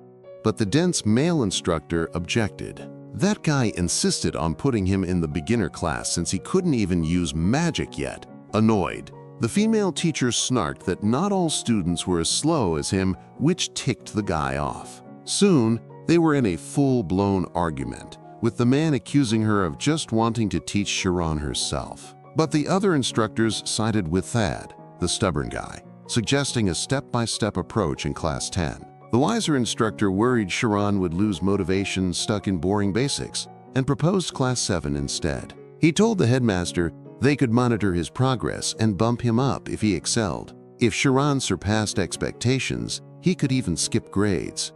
The headmaster considered it. Finally, he agreed. Shiron would go to Class 7. It was explained that Alpheas Magic Academy had 10 tiers. Levels 10 to 8 were basics, focusing on spirit zone development. Levels 7 to 4 covered advanced magic theory and application. The final tier was for training professional mages through hands-on practice. The next morning at Alpheas, all eyes were on Shiron as he joined his new class. The students couldn't stop staring at the new kid who'd skipped straight to intermediate level. They whispered about how wild it was that he'd bypassed the lower ranks entirely. Shiron introduced himself, trying to play it cool. The mixed reactions threw him off, making the vibe a little awkward. Still, he was pumped. His journey as a mage was officially starting. The Alpheas Magic Academy sprawled across a 75-kilometers mountain with 33 buildings and 40 training rooms. Classes ended at 5 p.m., after which students could do whatever they wanted. Most hung out at the 24-hour library. Some even formed research clubs to geek out over magic. Right now, Shiron was grinding through material, struggling to catch up. But his hard work paid off. He was keeping pace so far. When class ended, he realized he had no idea where the next one, Spirit Zone practice, was held. He tapped the girl in front of him for directions. Maria, a shy type, jumped a little when Shiron spoke to her. She explained it was a combined class held twice a week. Once they reached the training building, the atmosphere shifted. Everyone was fawning over Amy. Some asked for autographs, others just stared. Shiron watched her from his seat, figuring she'd probably advance to the final tier soon. Suddenly, the teacher, a level 6 Spirit Zone specialist named Ethella, greeted the class. After a quick intro, she acknowledged the new student joining today. All eyes snapped to Shiron, and he squirmed a little. Ethella gestured for him to introduce himself, which made it even more awkward. He stood up and mumbled his name to the room. Amy and her friend watched him from the back. Her friend gushed about recognizing Shiron earlier, thrilled to finally know his name. Amy, though, stayed quiet. The name didn't ring a bell, but his face, it bugged her. Then, it hit her. He was the kid she'd seen getting jumped in that alley. That signature blonde hair was a dead giveaway. Amy's hands shook, like fate was playing some messed up joke on her. The Karmas family had a reputation for being geniuses, all thanks to their signature red-eyed trait. That ability let them see things crystal clear, like a mirror, and grasp the deepest essence of stuff, basically making studying pointless. The youngest Karmas daughter, Amy Karmas, was the biggest prodigy of them all. She could pick up anything crazy fast and nail it perfectly. Sounds awesome, but the downside, everything being so easy just bored her to death, and she ended up hating pretty much everything. She'd sneak out all the time, doing her own thing without dropping the Karmas name, hanging with street thugs, watching them brawl. That was her idea of fun. At first, it was thrilling, but even that got old real quick. Then something finally sparked her excitement again. A street kid who could use magic. Yeah, that kid was Shiron. And now, that same kid was all grown up, standing in the same magic academy as her. Her two freaked-out friends snapped Amy out of it. She'd been staring at him like she wanted to swallow him whole. Amy was dead sure it was Shiron. Her eyes never lied. A wave of dread hit her as ugly memories rushed back. She'd spent years burying that past and praying Shiron wouldn't recognize her. The whole mess started with a dumb misunderstanding. Shiron thought she was trying to strip him. Now she pictured him blabbing to the whole school about her shady past, about how she hung out with street gangs and supposedly tried to undress him. Lost in her panic, Amy didn't even realize she was tearing her textbook apart. No way she'd let that happen.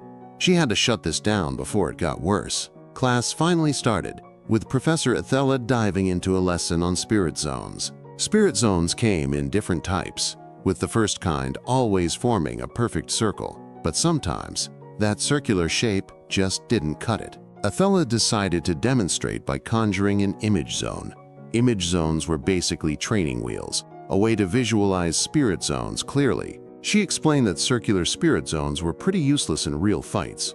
Like, if her zone was 10 meters wide, but the enemy was outside that range, total waste. To prove her point, Ethella whipped up a fireball spell. She launched it straight at the dummy target. The fireball shot across the room, dead accurate. But the fireball instantly fizzled out the second it left the spirit zone. Magic only worked inside its range. Without missing a beat, Professor Ethella reshaped her spirit zone into a straight line, nailing the target dead on.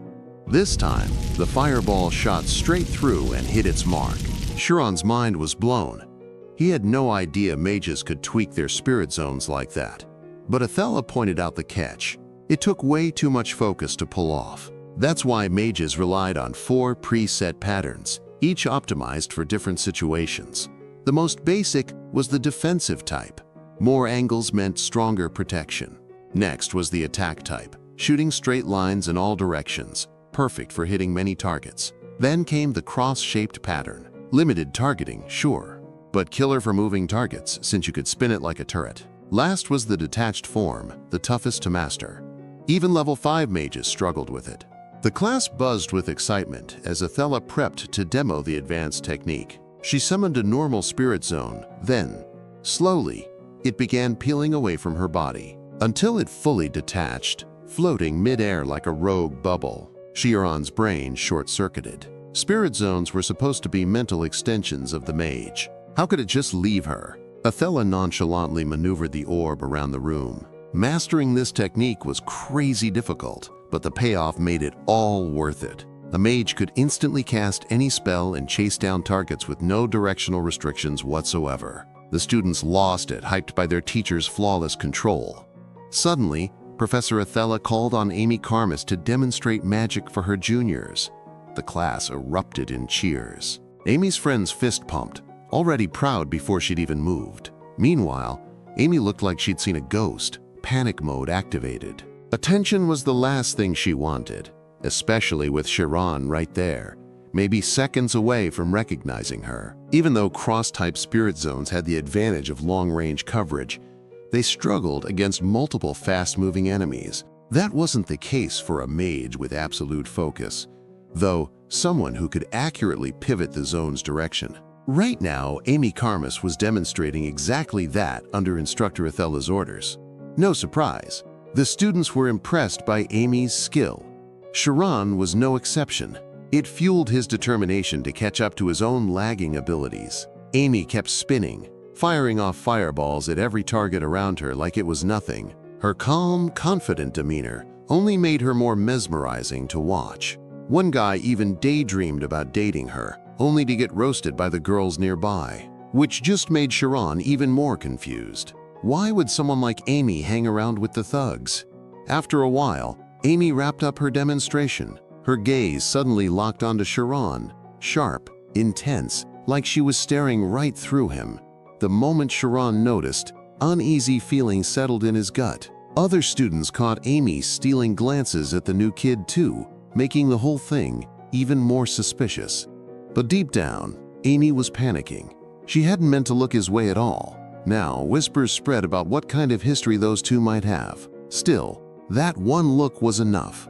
Both of them knew. They remembered each other. Amy's mind spiraled with random, half-formed thoughts about Shiron. Next thing she knew, her face was burning red, and her friend totally noticed. Once Instructor Ethella's lesson ended, the class split up for timed practice sessions. The 7th class started with defense forms, going through the basics first. Shiron planned to deploy his spirit zone like usual.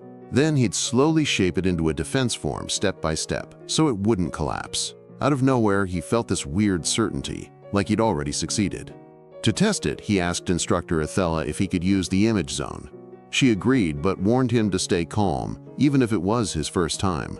Meanwhile, students whispered about Shiron's guts to practice in front of everyone. Even Amy's friend nudged her to watch. Amy choked mid-sip and jerked her head toward him, her weird reaction making her friend side-eye her. Shiron stood in the center of the image zone, eyes shut, focusing to enter his spirit zone. When he opened them, boom! A circular spirit zone exploded outward around him, way faster than expected. Everyone gaped at the insane size of it. The zone's diameter kept climbing on the measurement indicator. Shiron vaguely remembered his entrance exam, but couldn't recall the instructor ever mentioning his zone's range. He forced it to stop, worried it'd cause problems if it grew any larger. Even then, it had already hit a 20-meter diameter. The 5th class were shook. Average zones maxed out at 13 meters. Shiron tried compressing it into a defense form, just like he'd planned, except it backfired. His zone destabilized, on the verge of collapsing. Amy and her 4th class friends doubted he'd pull it off in one try. Shiron analyzed his mistake, wondering if the visual feedback threw him off, but then it hit him.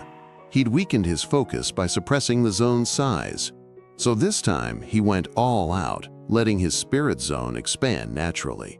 It kept growing and growing until the other students started freaking out. Amy just let out this awkward laugh, because honestly, what even was that size? By the time it stopped expanding, Shiron's spirit zone had reached a staggering 41-meter diameter. Now all that was left was for Shiron to compressing it into a defense form. Slowly but surely, the zone shrank, condensing into the shape he wanted. This time, the other students were straight up impressed. Against all odds, Shiron had nailed a perfect defense form on his first real attempt. Instructor Ethella looked thrilled, totally not expecting that kind of result. Amy's friend was now low-key crushing on Shiron and asked Amy what she thought, but Amy's expression had gone dark. her weird mood swings confusing her friend even more. After seeing Shiron's progress, Amy changed her plans. She'd confront him, quietly, without anyone noticing. Ethella had always assumed Shiron spent his whole life training in the mountains. That's why he was so ridiculously talented when it came to omnipotence. Shiron could feel his spirit zone shrinking down to something tiny compared to its original size. Ethella confirmed it, but pointed out that even though it was smaller, its density had skyrocketed. With that kind of density, his spirit zone could tank both physical attacks and mental magic. She gave him props for a job well done and told him to step back. The other students cheered, hyping up Shiron's genius like he was some kind of prodigy. The praise made him so embarrassed he practically bolted off the stage. Ethella finally understood why the other teachers were so obsessed with him. From now on, she'd be keeping a close eye on his progress too. Of course, Shiron's little performance didn't just disappear. It sparked all kinds of reactions among the students.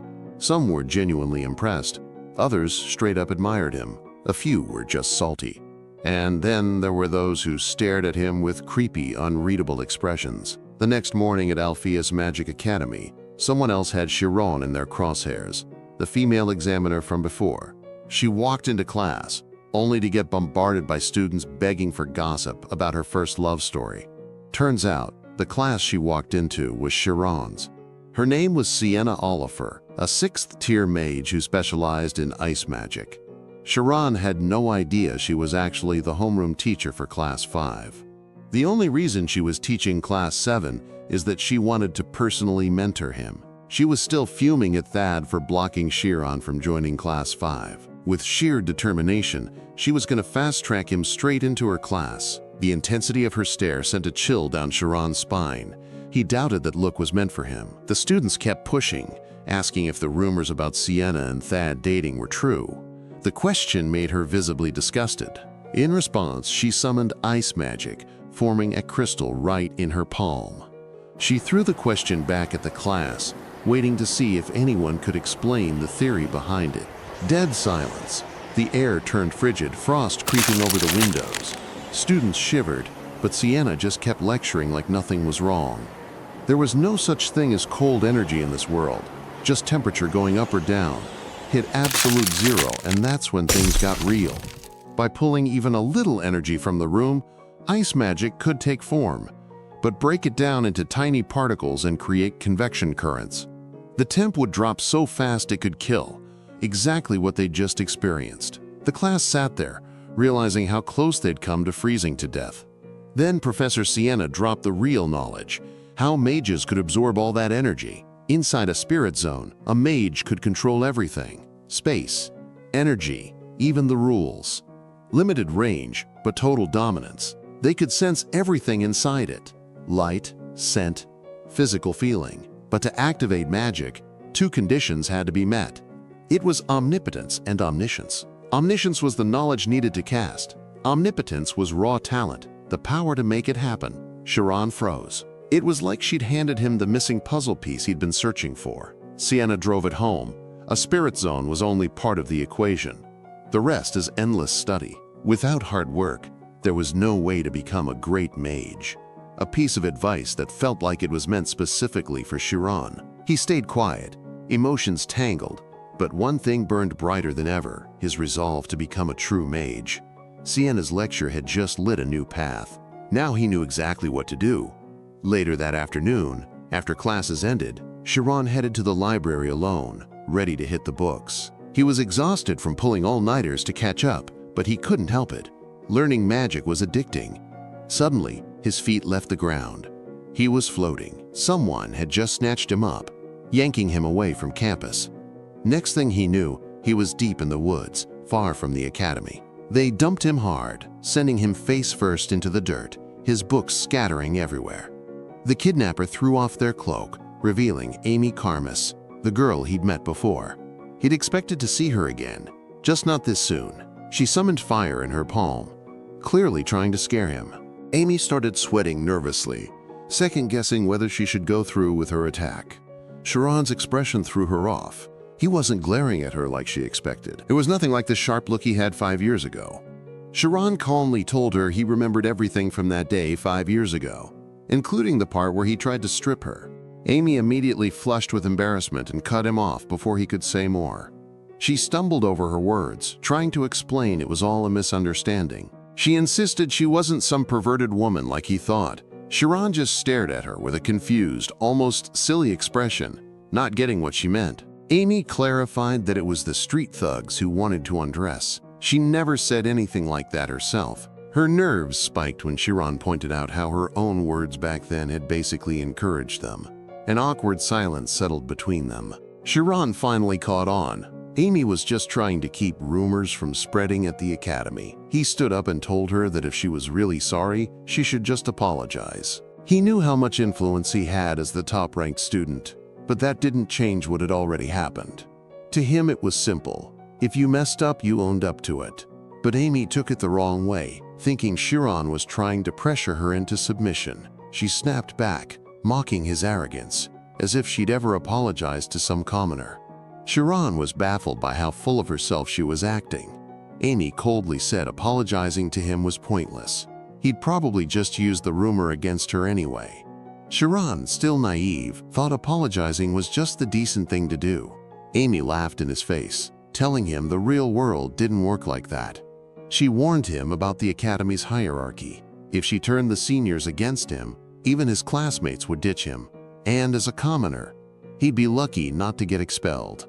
Shiron hadn't expected her to be this desperate to silence him, but Amy just smirked, teasing him. She was only testing how far she could push him. She ordered him to bring her coffee every day from now on. Then, seeing his helpless look, she piled it on. For a commoner, getting into a noble academy was a big deal, and it'd be a shame if he lost that. Amy felt like she'd won, finally putting Shiron in his place. Shiron reluctantly agreed. If this was what it took to earn her trust, fine. Amy felt a smug satisfaction, praising what she saw as his smart choice to comply. With one last smug look, she reminded him not to snitch to the teachers. Amy walked off without giving Shiron another glance. He knew it wasn't fair, but still better than getting kicked out. The next day at Alpheas Magic Academy's courtyard, students watched as Shiron carried a cup of coffee toward Amy. He handed it over awkwardly, his face burning with embarrassment. Amy's friends couldn't believe this new kid was trying to get close to her, while she just gave him a cold stare. Amy was pleased he kept his word. She took the coffee but made a show of pointing out how much had spilled on the floor. Then she turned and left, deliberately humiliating him. And it worked. Shiron's face turned red with shame. Soon, whispers spread about how Amy had rejected him. Her friends actually felt bad for Shiron, thinking he had a crush, but Amy shut that down fast. Secretly, she was thrilled. Watching him squirm was way more fun than she expected. Meanwhile, her friends misunderstood, assuming she was flattered by his attention. Shiron wasn't having it. This was straight-up bullying, and he needed a plan. He clenched his fists, refusing to let anger take over. If he was stuck playing this game, he'd play it flawlessly. 10 days later, students were still buzzing about the romance between Shiron and Amy. But unlike day one, Shiron now walked up to her with confidence, coffee in hand.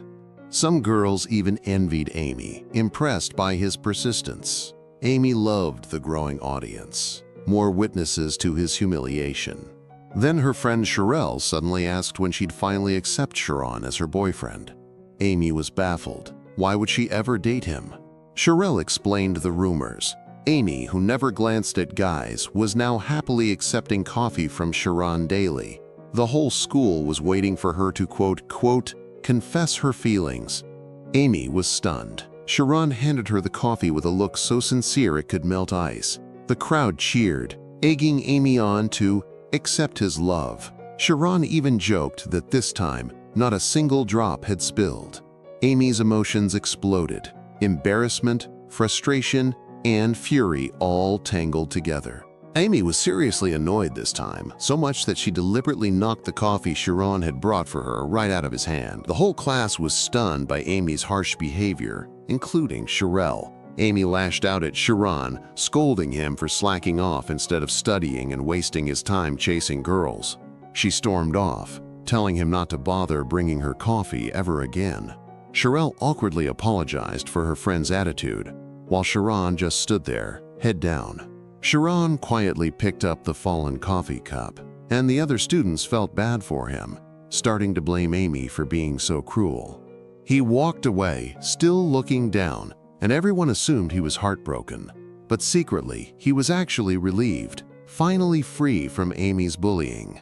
That night in the Alpheas Magic Academy library, Amy was a mess, her thoughts all over the place, and her focus gone. She had meant to humiliate Shiron, but now the rumors were turning against her instead, which just ticked her off. She activated the red-eye ability of the Karmas family. It let her replay past events in her memory with crystal clear detail. Shiron's reaction on the first day had been exactly what she wanted, satisfying even. But after that, his expression had changed completely, like he was genuinely sincere and determined. In her memory, she analyzed everything: his posture, movements, facial expressions, emotions, even the look in his eyes. Nothing was off. It was terrifying. Either Shiron could control his emotions like a robot, or he was actually being sincere the whole time. Amy slammed her book shut and headed for the dorm. Sharelle offered to walk with her, but Amy brushed her off. She just wanted to rest, exhausted from everything that had happened. As she pushed open the library door, a male student was waiting for her. His name was Jake Artius, and he greeted her smoothly. Amy sneered and asked what he wanted. Jake took the chance to badmouth Shiron, calling him shameless for chasing after her. Amy figured Jake was just there to laugh at her. But then he offered her a cup of high-quality, ridiculously expensive coffee. Amy was confused. Jake admitted he wanted to get closer to her, claiming he was way more worthy than some poor guy like Shiron. Amy was instantly disgusted, thinking he had to be joking. She knew Jake's crew had been watching her, waiting for a chance to take her down. Jake tried to explain the misunderstanding, annoyed at how rude Amy was being. But Amy didn't care. She mocked him, saying his only power came from his rich family name. That set Jake off. He decided it was time to teach her a lesson. He threatened to make the Karmas family suffer using his family's connections. Amy just laughed, saying his eyes looked like rotten fish, nothing like Shiron's. Hearing that he wasn't even on Shiron's level, Jake switched targets. He'd destroy Shiron instead, making sure he'd never be able to use magic again. Amy's expression changed instantly, her anger flaring. She dumped Jake's coffee on the floor. Her arrogance pushed Jake over the edge. But Amy wasn't backing down either. Her spirit zone crossform was already locked onto Jake. With killer intent radiating off her, she demanded to know who he planned to hurt.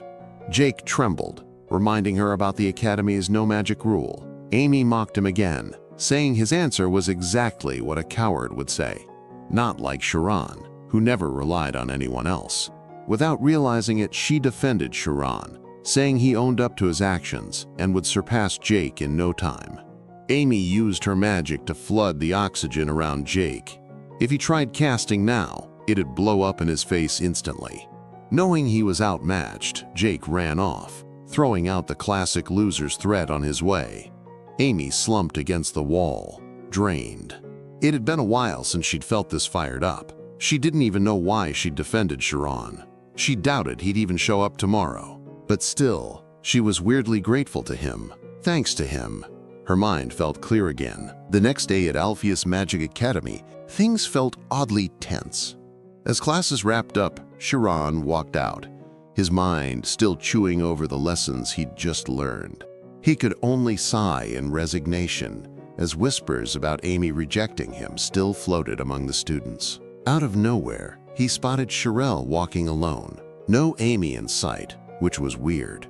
Shiron called out to her from behind, trying to be casual. But Sharelle's reaction was anything but normal. She screamed like she'd just seen a ghost. Panicked, she immediately asked where Amy was, leaving Shiron totally confused. Then Sharelle shoved a threatening letter in his face, one meant for Amy. The note demanded Amy go to Training Area 14 if she wanted Shiron to stay unharmed, claiming he'd been kidnapped. The culprits was a group called the Black Magicians, formed by Jake's gang. Shiron pressed Sharelle for details about them. Rewinding to 30 minutes earlier, some random student had handed Amy a letter, warning her to drop her arrogant attitude.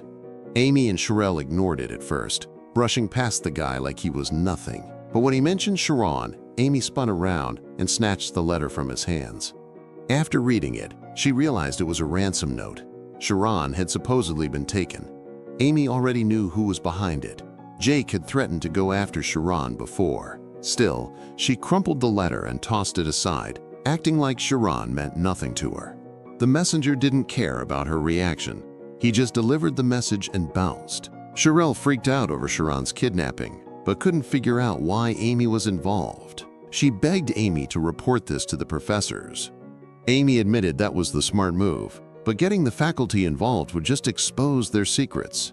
They'd be interrogated, and everything, including Shiron's commoner status, would come out. Plus, they'd find out Shiron wasn't even supposed to be here. Memories of Shiron being bullied flashed through Amy's mind. She remembered the sheer determination he'd shown, even humiliating himself just to earn her trust. She could practically feel how hard he'd fought for his spot at the academy. Amy made up her mind. She was going after Shiron. She shoved her bag at Sharelle. Then she ordered Sharelle to alert the professors if she wasn't back by 7 p.m. Back in the present, Shiron couldn't believe cold-hearted Amy was actually trying to save him. Shaking off his shock, he demanded the location from Sharelle. He had to catch up to Amy. He figured Amy hadn't reported this to protect their secrets. But if she was going alone, there was only one reason: to keep his secret safe. Without wasting another second, Shiron took off running. Then that weird floating sensation hit him again. Turns out Sharelle had grabbed him. No way he'd make it in time on foot. She told him to hold on tight, which was awkward since there was nothing to hold on to except her. Sharelle summoned a bright teleportation spell. Shiron's body lit up as the photonization process kicked in. Next thing he knew, they were blasting through the air at light speed, Shiron screaming the whole way. In minutes, they were closing in on the destination. Unfortunately, Sharelle had to stop short. Too many tall trees meant a crash risk. When they arrived, Amy was nowhere in sight. Shiron realized they'd moved her somewhere else. Knowing how bad this was, he told Sharelle to go get the professors now. They were out of options, and Sharelle could make it back fast. Besides, Amy got captured because of him. That bombshell left Sharelle stunned. She demanded answers, shocked she'd missed something this big. Shiron shut her down. No time for explanations. Sharelle got it and bolted for help. Once she was gone, Shiron activated the spirit zone to track Amy's trail. A set of footprints led into the woods behind the training area. He followed them, but they just stopped mid-path. Realization hit. They'd used flight magic. This was a trap. Then, in the distance, a plume of smoke rose. Whatever was happening over there, it wasn't good. Turns out, the explosion Shiron had just seen came from one of the students attacking Amy. The attack had missed on purpose, just a warning shot aimed at Amy. Then, 4 more students flew toward Amy's location. They surrounded her from all sides, cutting off any escape. Jake stepped forward, greeting Amy with his usual fake cool attitude. But Amy stayed calm, sarcastically pointing out how they were wasting their time with useless actions. As always, her arrogance pissed Jake off instantly. Amy asked Jake where Shiron was, her tone sharp. They just laughed at her, mocking how she'd fallen for the fake letter, teasing that Shiron probably didn't even care about her. Their real target wasn't Shiron at all. They just wanted payback for yesterday's humiliation. But Amy's reaction caught them off guard. She smiled, and it was downright terrifying. With Shiron not around, she could slaughter them without holding back. That creepy look made Jake break out in a cold sweat. He knew she meant every word. Without hesitation, Amy blasted the blonde-haired student who'd attacked her earlier with a fire spell. The guy panicked, desperately trying to put out the flames eating at his clothes. The others thought Amy had lost it, scrambling away in fear. They cast fly spells, trying to put distance between themselves and her. But it was pointless. Amy was a genius who could track and hit them with scary precision. Another fire spell slammed straight into Jake, the explosion sending him flying backward. Amy kept bombarding them, not letting up for a second. She adjusted her aim effortlessly, matching every move they made. They tried splitting up to throw her off, but that didn't work either. Amy could target them all at once. Without hesitation, she rained fireball spells down on them. The students dodged frantically, cursing Jake for underestimating Amy's strength. Jake wasn't done yet. He circled behind Amy and unleashed a windcutter spell. The attack shot toward her from her blind spot, fast and deadly. Jake was sure this time he'd finish her off, but Amy sensed it coming and dodged easily using schema, smirking the whole time. She mocked him for relying on the same stupid tactics over and over. Then, she shifted into the spirit zone, locking onto Jake. A fireball spell hit him square in the face, exploding mid-air. Jake seethed. He'd barely survived by activating defense form. Amy kept taunting him, saying his trash skills couldn't even kill an ant. Cornered, Jake finally resorted to forbidden magic. Amy, still oblivious, kept laughing at his pathetic efforts. Then, out of nowhere, a strange wave of energy disrupted her senses. It felt like her brain was being shredded from the inside, pain shooting through her skull. Jake's friends joined in, hitting her with the same cursed spell.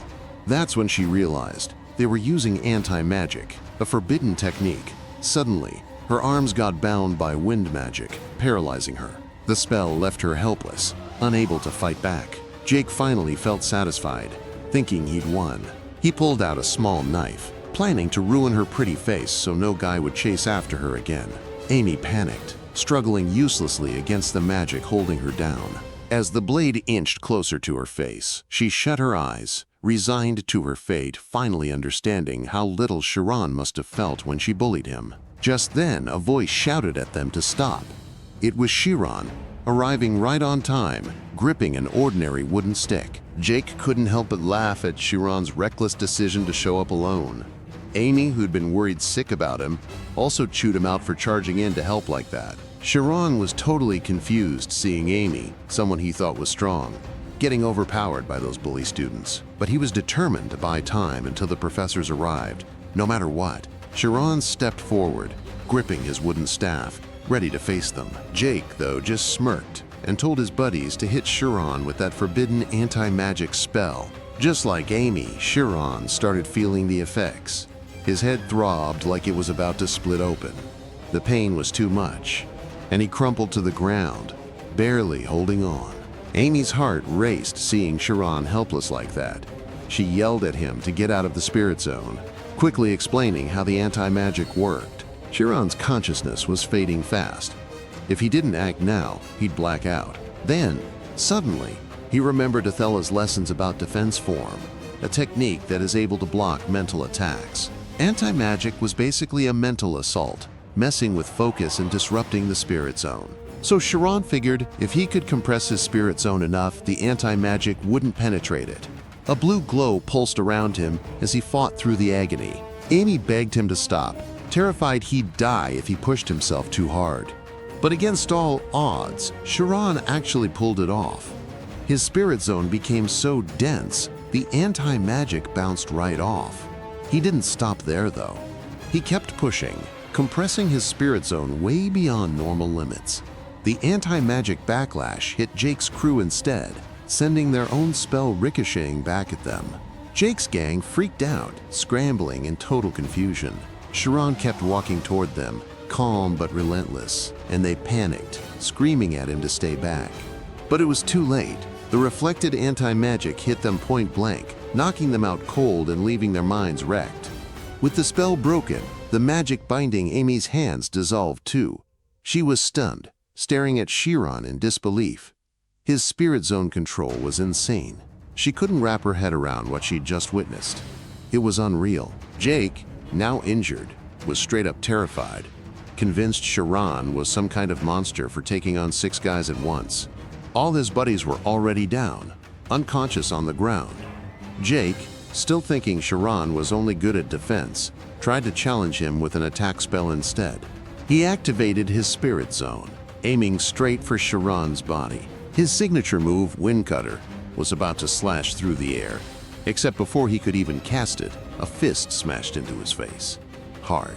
Turned out, that punch came from Amy, who'd had enough of Jake's cowardly crap. The force, boosted by her schema, sent him flying, but she wasn't done. She stormed over and kept wailing on him, all her pent-up rage over how he'd treated her, and Shiron just exploded. Jake's face was a mess, swollen, bloody, barely recognizable. Shiron tried to stop her, but Amy wasn't listening. Worried things would go too far, Shiron grabbed Amy and yanked her away from Jake. They both tumbled to the ground, and Shiron checked on Amy, but she wasn't responding. Thinking she'd passed out, he shook her gently, trying to wake her up. It turned out Shiron realized Amy wasn't actually unconscious. She was just exhausted.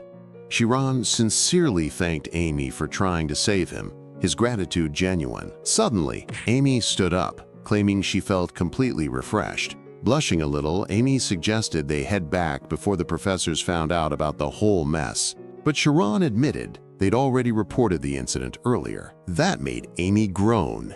Mages only believed logical explanations, and the professors would definitely grill them for every detail. From their conversation, Jake picked up that Amy and Shiron were hiding something. Just as expected, a streak of purple light shot toward them from a distance. Before they could react, the light was right in front of them, leaving no chance to escape. Amy hoped it'd be some wise old professors who'd let a little scuffle slide. But her hopes crashed when she saw the two strictest professors approaching. Sharelle immediately checked on Amy, while Professor Thad scanned the area. Thad cast a spell called Fire Sun to light up the surroundings. His eyes widened when he saw so many students knocked out cold. He demanded an explanation from Amy, his star student, on how she got tangled in this chaos. Meanwhile, Professor Siena looked annoyed that Thad only cared about Amy. Siena marched up to Shiron and ordered him to explain the situation, but Jake stepped in, volunteering to tell the whole story himself. Jake admitted he held a grudge against Amy, acting like it was just normal teenage drama. Siena wasn't fooled. She had proof of the threatening letters sent to Amy. Plus, she'd seen Jake using forbidden anti-magic spells. Jake argued that Amy's power was too strong anyway, and that he was the real victim here. Then he shifted blame, making Shiron and Amy look suspicious for not reporting things right away. He even accused them of hiding some shady secret. Amy was furious at Jake's underhanded tactics. Jake told Amy and Shiron to spill the truth right then and there. In his head, Jake plotted to expose their secret no matter the cost. Money wasn't an issue. But Siena cut off his scheming thoughts, walking toward him with a glare. The fact that Jake and his crew used forbidden magic to attack other students was enough to expel him. Arrogant as ever, Jake doubted Siena even had the authority to kick him out. Thad nervously reminded Siena about Jake's family being the Academy's biggest donors. Siena snapped back, telling Thad to quit teaching if he couldn't stand by his students. Thad just covered his face in shame. Jake kept threatening to get Siena fired, but she just summoned her ice magic. Still smug, Jake acted like money could fix anything. As she prepared her spells, Siena taught Jake a lesson about things money can't buy. Then she unleashed her ice magic straight at him. The freezing, unbreakable ice encased Jake's entire body. He couldn't move an inch, pure terror gripping him beyond words. Siena finally released the spell, letting him go. The Academy knew all about Jake's crimes but hadn't punished him. Siena asked if he knew why. Jake scoffed, saying it was obviously because of his family's money. But Siena shut that down. The Academy didn't teach him for cash. It taught him something money couldn't buy. Something like his dream of becoming a mage. Wasn't that why he came here? Those words hit Jake like a punch to the gut. He remembered first meeting Siena, vowing to be a great mage. Then his childhood, when friends followed him, all chasing the same dream. Finally waking up, Jake dropped to his knees and apologized. For real this time. He begged Siena to guide him again. That night marked the end of the Black Magician Association and the start of redemption for those who found their way back. The next morning, just as Amy predicted, she and Shiron got called to the faculty room. Professor Thad was waiting to interrogate them about not reporting the incident sooner. The professors pressured them to tell the full truth. Amy and Shiron exchanged a silent look. With a sigh, Amy finally spoke up. She'd come clean. Shiron knew they couldn't hide this forever either. Amy's voice turned deep and serious as she said, "The truth is, Shiron is." Then her expression flipped to cheerful as she blurted out that Shiron was actually her boyfriend. The professors and Sharelle were stunned. jaws dropping in total disbelief. The scene replayed like something out of a dramatic retelling. Amy, trapped helplessly by the swirling wind magic, completely at its mercy, her only hope being that someone, anyone, would come to her rescue.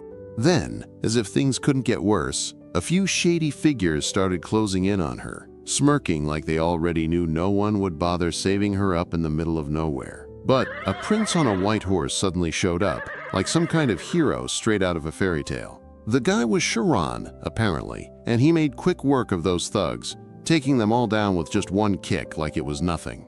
After that, he freed Amy like some damsel in distress, and straight up carried her like she was actual royalty. And just like that, his whole knight in shining armor act had Amy falling head over heels for him. Yeah, that was the story, and it spread like wildfire through the academy. The girls were eating it up, gushing over how romantic the whole thing was. And the one spreading it? None other than Sharelle herself. Sharelle backed up every detail, swearing she saw it all go down with her own eyes. But she didn't even notice Amy glaring daggers at her the whole time. In an instant, Sharelle became the target of Amy's fury once she realized exactly where all these rumors were coming from. The bulletin boards were plastered with gossip about Amy and Shiron's so-called relationship. Some were impressed, some were jealous, and some just straight up refused to believe it. Amy chewed Sharelle out for spreading nonsense, especially since her friend hadn't even been there to see what happened.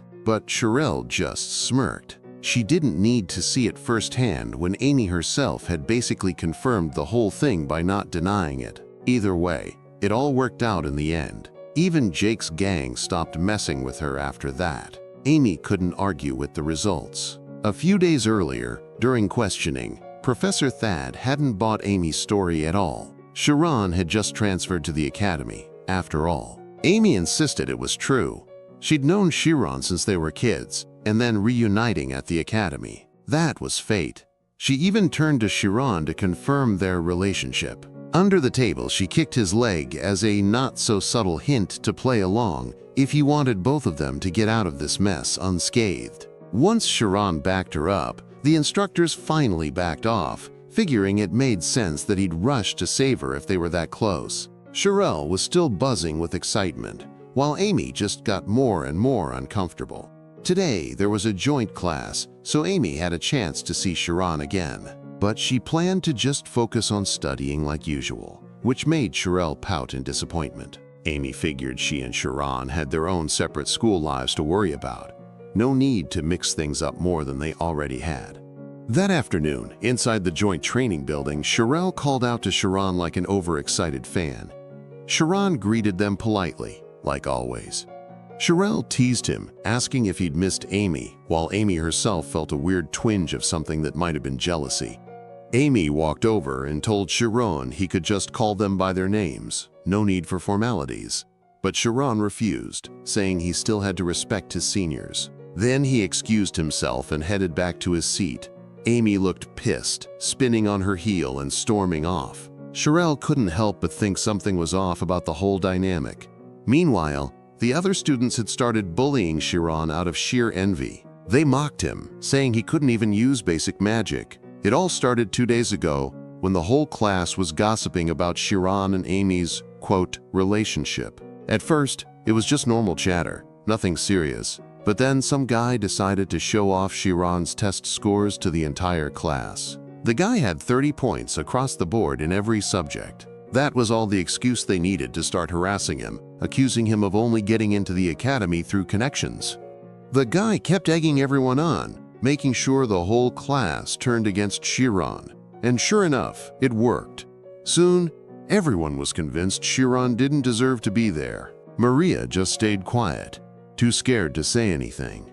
When Shiron walked into class that day, the room went dead silent. The stares he got were ice cold. He tried talking to someone like usual, but the guy just straight up ignored him and walked away. Shiron didn't even need to ask what was going on. They made sure he heard every nasty thing they said about him. Back in the present, inside the joint training building, Shiron was completely isolated, every other student avoiding him like the plague. Someone even muttered about how disgusting it was when his spirit zone accidentally brushed against theirs during training. Then Professor Ethella walked over. She asked how his Deviate Spirit Zone training was coming along. She gave him a few pointers, trying to help him get a better handle on it. Then she asked if he wanted to try practicing in the Image Zone. But he hesitated when he noticed the way the other students were treating him. Shiron steeled himself to keep pushing forward toward his dream. He was going to give it his best shot. The Class 7 students shot him nasty looks, their eyes full of mockery as they watched him. There he was, Shiron, standing in front of the whole class, nerves creeping up on him. Professor Ethella told him to demonstrate all 4 forms of his spirit zone, one by one. Even the Class 4 students, including Amy and Sharelle, had their eyes glued to him now. First, Shiron kicked things off by showing off his defense form. The Class 4 kids were impressed by the 144 angles in his defense form. Even Amy was shocked. This was way stronger than when he'd fought Jake the other day. Then, flawlessly, Shiron shifted into his second form without a single mistake. Next up was the third form, a hybrid crossover style. Professor Ethella couldn't help but smile at how far he'd come. Shiron paused for a second, bracing himself to attempt the deviate form, something he'd never pulled off before. He started shaping his spirit zone, but as he tried to separate it from his body, his focus began slipping. He fought hard to keep his mind clear, but the Class 7 students deliberately laughed at him, trying to mess with his head. The taunts kept coming, ringing in the air, and bit by bit, his concentration wavered. His spirit zone started going haywire. Amy and Sharelle were confused since it had been stable just moments ago. They figured something must have happened that they didn't catch. Shiron was drowning in negative emotions now. Memories of every insult, every bit of ridicule he'd faced since childhood, flooded his mind. He couldn't understand why everyone seemed to want him to fail. Was watching him struggle really that entertaining? Out of nowhere, a voice snapped him out of it, a warning not to waste time on useless thoughts. The mysterious guy told him to focus on what needed to be done and stop doubting himself. He reminded Shiron of his goal, his dream of becoming a mage. Shiron snapped back to reality. With renewed determination, he roared that he would become a mage. Suddenly, a surge of energy burst from him, stabilizing his spirit zone again. The Class 4 students were blown away by the sudden turnaround. Then, with everything he had, Shiron forced his spirit zone to separate from his body. He screamed, fighting to keep his mind from collapsing. Meanwhile, Professor Siena was busy reviewing the Black Magician faction's violations. She still couldn't believe Shiron's mental strength had matched 6 Class 5 students. Out of nowhere, someone came looking for her. It turned out it was Professor Ethella, reporting that Shiron had finally pulled off the deviate form. His deviate form spirit zone actually worked, even if it only lasted 4 seconds. Professor Siena felt smug about being right about Shiron, while Ethella had a favor to ask. Siena already knew what Ethella wanted and agreed to handle it. A few days later, during Professor Siena's chemistry lecture, she wrapped up the lesson and told the students to take good notes.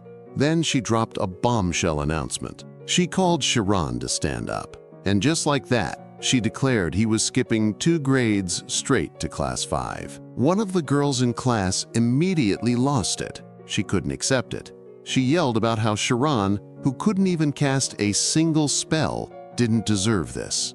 Professor Siena was baffled and asked Shiron if it was true. Under the weight of everyone's glares, Shiron admitted he really couldn't use magic, but Siena backed him up. Since Class 6 wasn't about spells anyway, it shouldn't matter. The guy who'd been the ringleader of Shiron's bullies stood up, furious. He accused Siena of nepotism and favoritism. Soon, the whole class joined in, protesting loudly. Siena sighed and decided to call a faculty meeting to settle things. Back in her office, Professor Siena was still mulling over what happened. Then, a student walked in.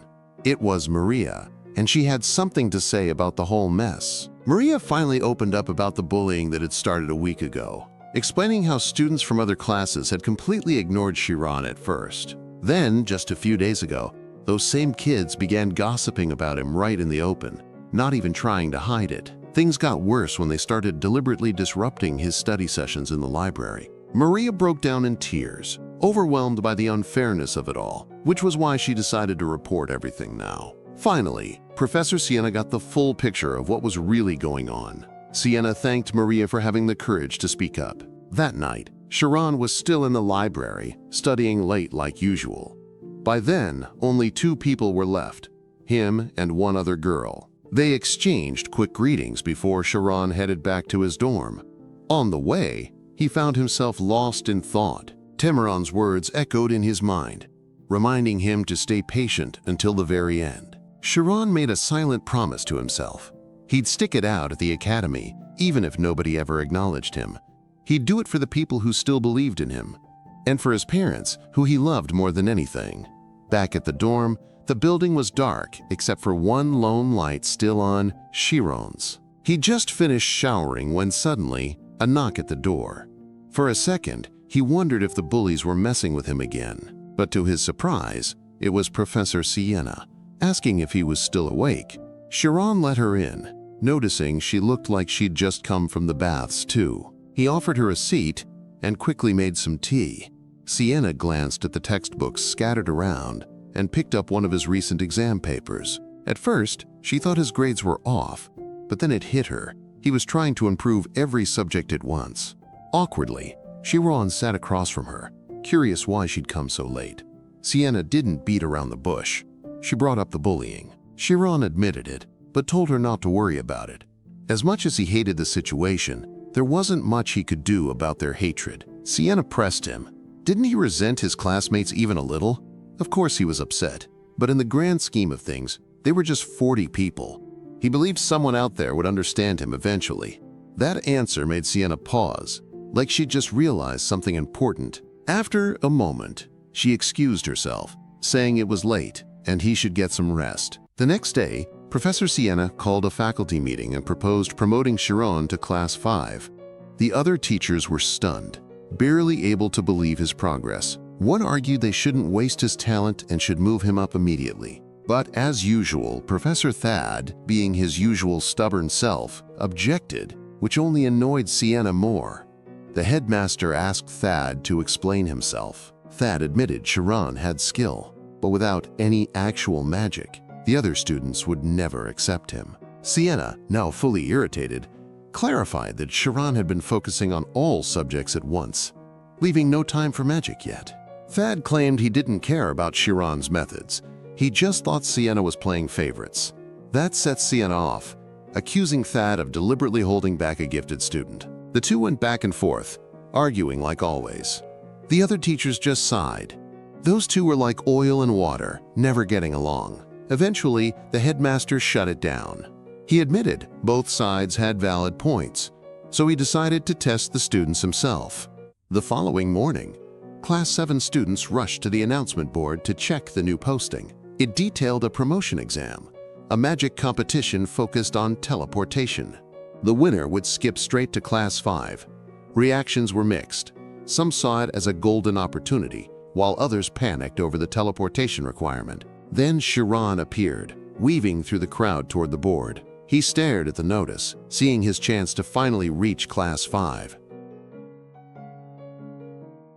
After that shocking announcement, the students started buzzing about the real reason behind the competition, how it was all because of bullying fueled by jealousy. Amy overheard the gossip and finally pieced together why Shiron had been avoiding her. It was to keep her out of the mess. Sharelle admitted that Class 7 were always like that, recalling how she'd almost been bullied herself before luckily moving up a grade. Furious, Amy decided to march straight to Shiron to teach him a lesson, and maybe take down every 7th-year student while she was at it. Sharelle jumped in to stop her, warning that Amy's outburst would only humiliate Shiron even more. Amy paused mid-step. Sharelle's logic actually made sense. Sharelle suggested a better idea. Amy should go help Shiron master teleportation magic instead. Amy brushed it off, claiming she was too busy cramming for her exams. Night fell, bathing Alpheas Academy in the soft glow of moonlight. The rustling of leaves was interrupted by footsteps crunching across branches, disturbing the quiet. A shadowy figure darted through the trees before perching on a branch, eyes locked on a dorm window still lit by lamplight. Turns out, It was Amy. Too proud to admit she was worried about her boyfriend, she leaped onto the windowsill, landing right in front of Shiron. Clamping a hand over his mouth, she cut off his startled yelp. With a psychopathic grin, she planned to educate him for keeping his struggles from her. Except, none of that was real, just her imagination running wild. When she actually reached the window, she found Professor Siena deep in conversation with Shiron instead. Professor Siena spotted Amy immediately, while Shiron choked on his tea at the sight of her. The professor scolded Amy for sneaking into a guy's room at night, but Amy fumbled to explain the misunderstanding. Professor Siena assumed they'd been distant lately because Amy was secretly visiting him after hours. Suspicious, Amy grilled the professor about why she was in Shiron's room. Siena claimed it was just to discuss the competition. Shiron handed Amy some tea, which she absent-mindedly praised, before snapping back to reality. Tea time could wait. Once things calmed down, Amy and Shiron sat side by side, sipping tea while Professor Siena circled back to the competition topic. Amy disagreed with the Academy's decision, arguing teleportation magic was way too risky for beginners. Professor Siena agreed, but admitted she was overruled. The headmaster had pushed the idea. Shiron, clueless about the dangers, asked for details. Amy broke it down. Teleportation magic converted the body into light particles. The theory, called photonization, involved moving faster than space and time itself. Shiron's eyes widened as he realized the risk. Photonization left behind trace body mass, and a single collision could be catastrophic. Siena praised his quick grasp of the concept. Amy, meanwhile, side-eyed their sudden bonding. Not about to let her boyfriend get stolen, Amy explained the competition would be held in an open area. Shiron blinked, confused. He didn't know the place.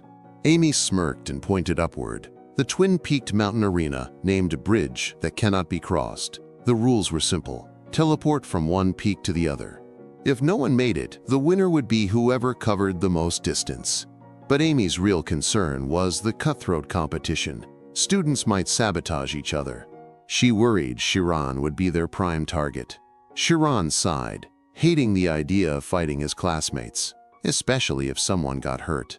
Professor Siena apologized, regretting how her ambition had dragged him into this. To make up for it, she offered to personally train him.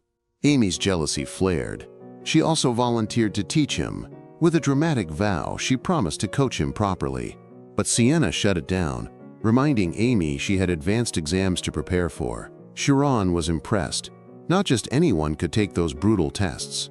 Internally, Amy cursed Shiron for unintentionally pressuring her into advanced classes. The room turned into a tug-of-war between Amy and Siena over who'd train Shiron. Amy finally tossed the decision to Shiron, pick her or the professor. Shiron awkwardly smiled and refused both, insisting he'd figure it out alone. The rejection left both Amy and Professor Siena stunned and seriously disappointed. Amy couldn't wrap her head around why Shiron had turned down their joint offer. Shiron wanted Amy to focus on her exams and didn't want to burden her with his own struggles. Amy felt a little flustered by Shiron's unexpected consideration. It caught her off guard. Seeing how determined Shiron was, Professor Siena finally gave him the green light. Shiron made sure to thank Professor Siena for being so understanding about his situation. Before leaving, Professor Siena warned Amy not to make the same mistake again. After the scolding, Amy let out a sigh of relief and plopped down on Shiron's bed, surprised the professor had let her off so easily this time. Suddenly, it hit Amy.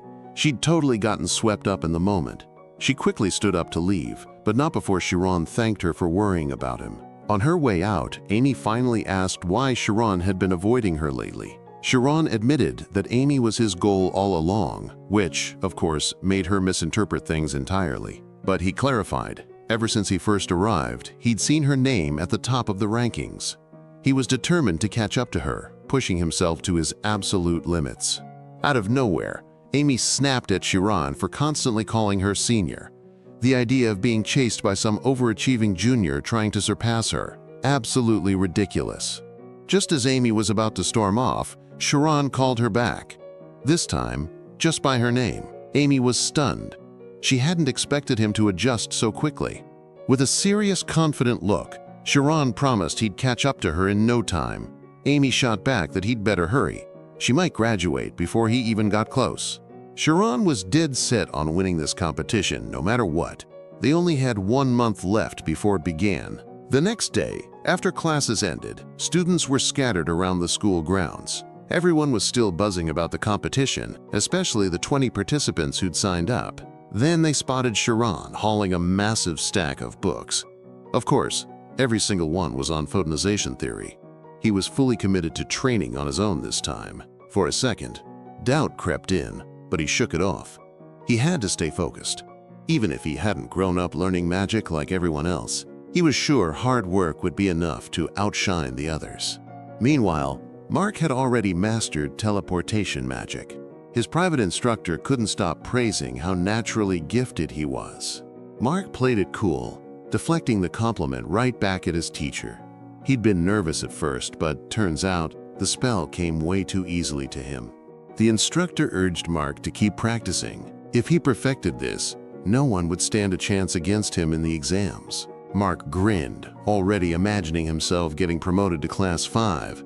Then a servant reported back to him about Shiron studying magic alone from books. Mark was confused. He'd assumed Shiron would use his connections to hire a tutor. Back in his room, Shiron kept studying day and night. He'd memorized every theory. Now, it was all about putting them into practice. That night, Shiron headed to one of the Academy's training fields to test his magic. He stretched, psyching himself up for his first real attempt. Closing his eyes, he steadied his breathing and focused. Then, he channeled everything he'd learned into his spirit zone. He realized the only thing blocking omnipotent and omniscience was himself. So he had to erase his own limitations. As he succeeded, his body began glowing. Photonization was active. Shiron took a deep breath and attempted his first teleportation. The next morning in the 7th grade classroom, the students were shocked and confused, all staring at Shiron. His face was wrapped in bandages from injuries, clear signs of a failed magic practice during yesterday's training. Even so, he had no other choice but to keep pushing his body to its limits. Failure after failure piled up, and the pain was undeniable. Yet he kept grinding. Before he knew it, there were only 8 days left until the competition. He still hadn't successfully cast teleportation magic, but he meticulously noted every mistake and setback. The other students watched his progress, while Shiron kept troubleshooting each problem one by one. 5 days left. Still failing. 4 days left. Still no luck. Until the day before the competition, Shiron looked completely drained from overtraining. But he'd fixed every mistake he could. There was nothing left to adjust. His vision blurred. He was hitting his absolute limit. With one last try, he poured every ounce of energy into the spell. Suddenly, his body transformed into a bright flash of light, darting forward. When he landed, he stumbled, crashing to the ground. But strangely, he felt no pain. Face still pressed against the dirt, he grinned, thrilled he'd finally pulled off teleportation. He wanted to try again immediately, but exhaustion knocked him out cold. The next morning, Mark stood by his dorm window, staring into the distance. His instructor approached, asking how he was feeling. Mark, with confidence, convinced today would be his ticket to the 5th class. Over at Alpheas Magic Academy's main building, Maria was just heading to class. Mark called out to her from behind.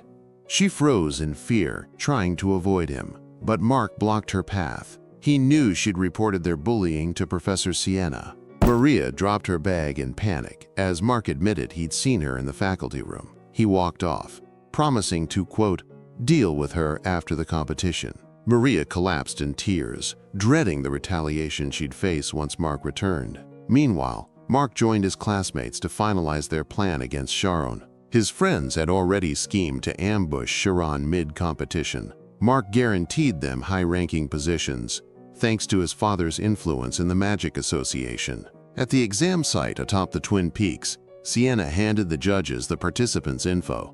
Students from other classes gathered to watch. Even the headmaster showed up, curious about Shiron's skills. Professor Ethella, waiting at the opposite peak, saw the headmaster's signal and prepped the students. Some kids were visibly nervous, unnerved by the terrifying height. The fear of falling to their deaths haunted the weaker-willed ones.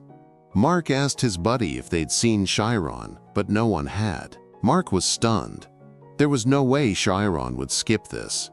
Back at the dorm, Shiron was still dead asleep, until a tiny ant crawled on his face, jolting him awake. He panicked, realizing he might have overslept and missed the competition. Sharelle couldn't spot Shiron anywhere, which sent Amy into a panic. Without hesitation, Amy snatched the binoculars from her best friend's hands to search for him herself. Amy assumed Shiron had failed to master teleportation magic, and that's why he was missing. Professor Ethella laid out the competition rules, simple as could be. The students just had to run, and whoever covered the farthest distance would win. The moment the students realized they'd have to jump off a mountain, their confidence wavered. Professor Thad didn't waste time. He told the hesitant students to back out if they couldn't handle it. He warned them that the path of magic wasn't safe. Half-hearted determination wouldn't get them anywhere, and death was always a real risk. The students who'd been trembling earlier suddenly straightened up, their resolve hardening. Meanwhile, Mark just scoffed under his breath, mocking the ones who chickened out as useless. Professor Ethella ordered the students to take their positions. The exam was about to begin. Out of nowhere, Shiron came sprinting into view from a distance. Nobody expected Shiron to actually show up for the competition, especially not covered in bruises like that. Shiron apologized for being late and asked for permission to join the exam. Amy, though, only got angrier seeing him arrive at the last second. Her heart shattered when she saw her boyfriend's body battered with injuries. Professor Ethella gave Shiron the green light, but told him to hurry into position. The headmaster had already fired the red signal. A couple of students helped Shiron get set up, completely unaware it was all part of a trap meant for him. Shiron closed his eyes, focusing. He was ready to give this competition everything he had. Professor Ethella started the countdown. The students crouched into their running stances, ready to bolt. The moment the signal went off, everyone took off like rockets toward the edge of the cliff, including Shiron. The key to winning wasn't about being the fastest. It was about who could jump the closest to the cliff's edge. As the students neared the drop, one of them panicked and activated teleportation magic early. That student jumped way too soon, nowhere near the edge. The others lost their nerve too, following suit with rush teleportations. Even Mark's friend started freaking out, ready to bail early. Mark was furious at his cowardly buddy. He kept running, determined to push as far as possible. But the sheer height of the cliff got to him, crushing his confidence. In the end, Mark caved and teleported just like the rest. But Shiron kept running. He didn't even glance at the others who'd already jumped. The two students assigned to watch him finally gave up, unable to match his insane determination, and teleported early. Shiron's madness carried him all the way to the very edge of the cliff. Nobody could believe the sheer guts this kid had. No one his age should have had nerves of steel like that. Without hesitation, Shiron leaped off the cliff. No photonization, just pure, reckless abandon as his feet left the ground. A year ago at Rian's place, he asked Shiron if he wasn't scared of dying when fighting his dad. Shiron read from a book that fear was just part of human imagination, something people projected based on whatever situation they were in. Like, if someone jumped off a cliff, they'd only actually die when they hit the ground, and before that happened, there was still time to figure a way out. Rian, being kinda dense, didn't get Shiron's point and immediately called him stupid. Obviously, jumping off a cliff meant certain death. Fast forward to the present, and Shiron was using that same theory to pull off mid-air photonization. Of course, it wasn't as easy as it sounded. Fear and anxiety could still creep up at any moment. But Shiron fought to keep his focus. His body started glowing intensely before he shot forward. He chased after the other students ahead of him, getting closer, until he blew past every single one. Mark couldn't believe his eyes. He wondered just how far Shiron had jumped off the cliff this time. The crowd of students cheered, hyping up the competition participants. The fifth years noticed Shiron's insane move, launching himself from the cliff's edge. Sharelle was shook. This was Shiron's first time using magic, and he was already pulling this off. Mark pushed harder to catch up, pissed at how his own team was performing. Even though he gave it everything he had, Shiron kept gaining on him. Meanwhile, on the other side of the cliff, Maria was walking off somewhere alone. She remembered the bullying she'd endured, her grades dropping, and her teacher yelling at her. Maria hated competition. No way was she letting Mark win. Back in the arena, one student started panicking about falling to his death. Sure enough, he lost focus and plummeted. He screamed for the instructors, begging to quit the competition. Everyone just laughed at the guy's dramatic meltdown. Turns out, giant fans were set up at the bottom of the cliff the whole time. They slowed falls, making it impossible to crash. Mark kept chasing Shiron, hoping he'd tire out eventually. But nope, Shiron looked like he could go all day. Professor Ethella admitted Shiron was a natural. His teleportation rhythm was as steady as a machine. Professor Siena clearly pleased, while the clueless Professor Thad just looked annoyed. Sharelle was stunned Shiron had mastered compulsion. She never expected him to learn an advanced skill this fast. But Amy disagreed. Most mages train to turn subconscious actions into conscious control. Shiron was different. It was like he had full command over his subconscious itself. Mark felt himself hitting his limit. He yelled at his team to execute their plan. It was risky, but his teammate didn't have a choice. In a flash, he switched his teleportation path. Shiron noticed the shift in rhythm from the sounds around him. Then, out of nowhere, someone teleported right in front of him. Shiron slammed the brakes on his momentum to avoid a collision. But then, another student cut him off from behind. The guy was ready to take Shiron down with him. Shiron realized the others were out to get him, but he managed to dodge just in time. But losing focus for even a second sent him tumbling down hard. His messed up tempo left him completely exhausted, way beyond normal fatigue. Refusing to pass out, he forced himself to stay conscious and sharp. He pulled himself together, activated his photonization again, and got back in the race. The students who tried to sabotage him couldn't believe their eyes. That's when they realized Shiron wasn't some average guy. He was a freakishly talented mage. Meanwhile, the 5th class student noticed something weird was going on with the race's direction. One of them straight up admitted they'd planned to take Shiron out. Another student, though, wasn't buying it. That student was a rookie who tried explaining to the others. He pointed out how one student had blocked Shiron's path while another rammed him from behind. The rookie was convinced that if Shiron hadn't messed with his own tempo, something terrible would have happened. But then he bragged that he could have dodged it easily. The others rolled their eyes at his cocky attitude. And a rookie was right about one thing. There was no way the professors hadn't noticed. After the incident, Mark took the lead, leaving Shiron behind. But Shiron wasn't giving up. He doubled down, sharpening his focus even more. He changed tactics, speeding up his tempo. But it drained his stamina fast. The whole class was rooting for Mark to reach the finish line. Amy worried Shiron was pushing his body past its limits with magic, while Sharelle whined about wanting to see the action. Then, out of nowhere, something shot toward Mark's teleportation path, throwing him off completely. A steel ring trap launched at Mark, but he barely avoided it. The professors panicked. This wasn't part of the plan. Mechanical traps suddenly activate, targeting both Mark and Shiron. Siena ordered Thad to check the machine room immediately. She even suggested the headmaster shut the whole competition down. The headmaster took a second to weigh the situation. Then he barked at the order to cancel the event. A signal flare shot into the air, officially calling it off. Meanwhile, Professor Thad stormed toward the machine room, ready to chew out the guard for screwing up. But when he got there, the door was locked from the inside. Sensing trouble, Thad summoned fire magic, ready to blast his way in. Then he felt someone just sitting on the other side of the door. He threatened to blow the whole room up if they didn't open it.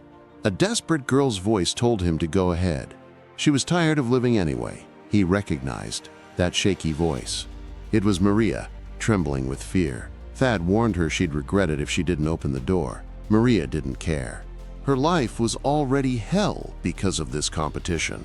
Death didn't scare her. Finally, Thad understood what had happened. He let Maria do whatever she wanted. After all, the headmaster had already canceled everything. Back on the field, Shiron and Mark stood frozen, unsure what to do next. Exhausted, Shiron locked eyes with Mark, and neither was backing down. So they kept going, ignoring the cancellation.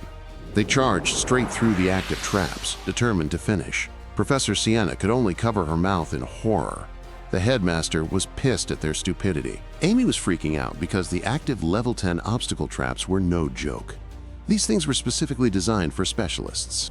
As time dragged on, more and more traps kept activating, turning the whole place into a death maze. Each trap had its own speed and shape, making them unpredictable as hell. Shiron kept pushing forward, dodging every trap like his life depended on it. Mark, desperate to win, was hell-bent on getting as far as possible before getting eliminated. He wanted to impress the headmaster and professors, to prove once and for all that he was the real deal. Pulling off some slick moves to avoid the traps, he couldn't help but feel proud of himself. Then, out of nowhere, Shiron realized Mark was heading straight into danger. Meanwhile, in the monitoring room, the screens showed the level 10 traps still active, glowing ominously. Maria couldn't wrap her head around why the academy would pit students against each other like this.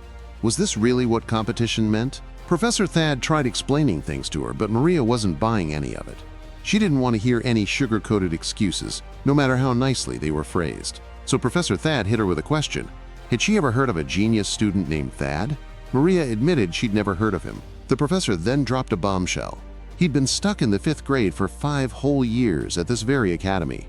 He'd even gotten captured by the headmaster once, who gave him some hard truths. The biggest rule for a mage? Never compare yourself to others. And yet, that's exactly what Mark was doing. Obsessed with winning at all costs.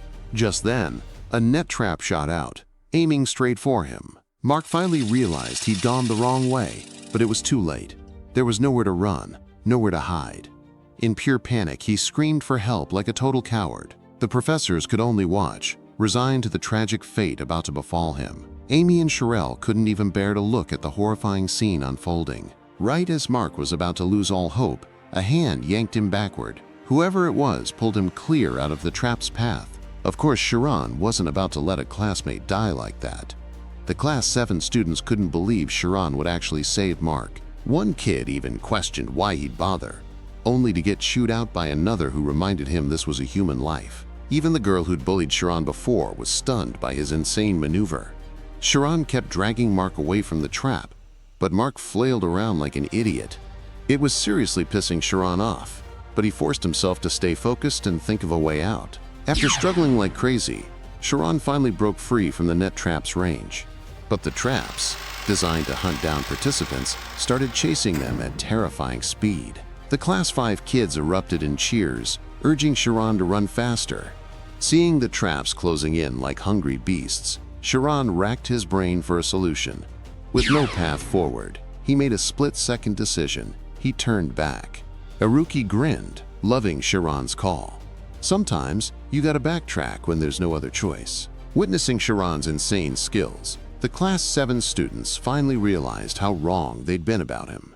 One of the girls started cheering for him, genuinely this time. Soon, the whole class was rooting for him, their support totally sincere.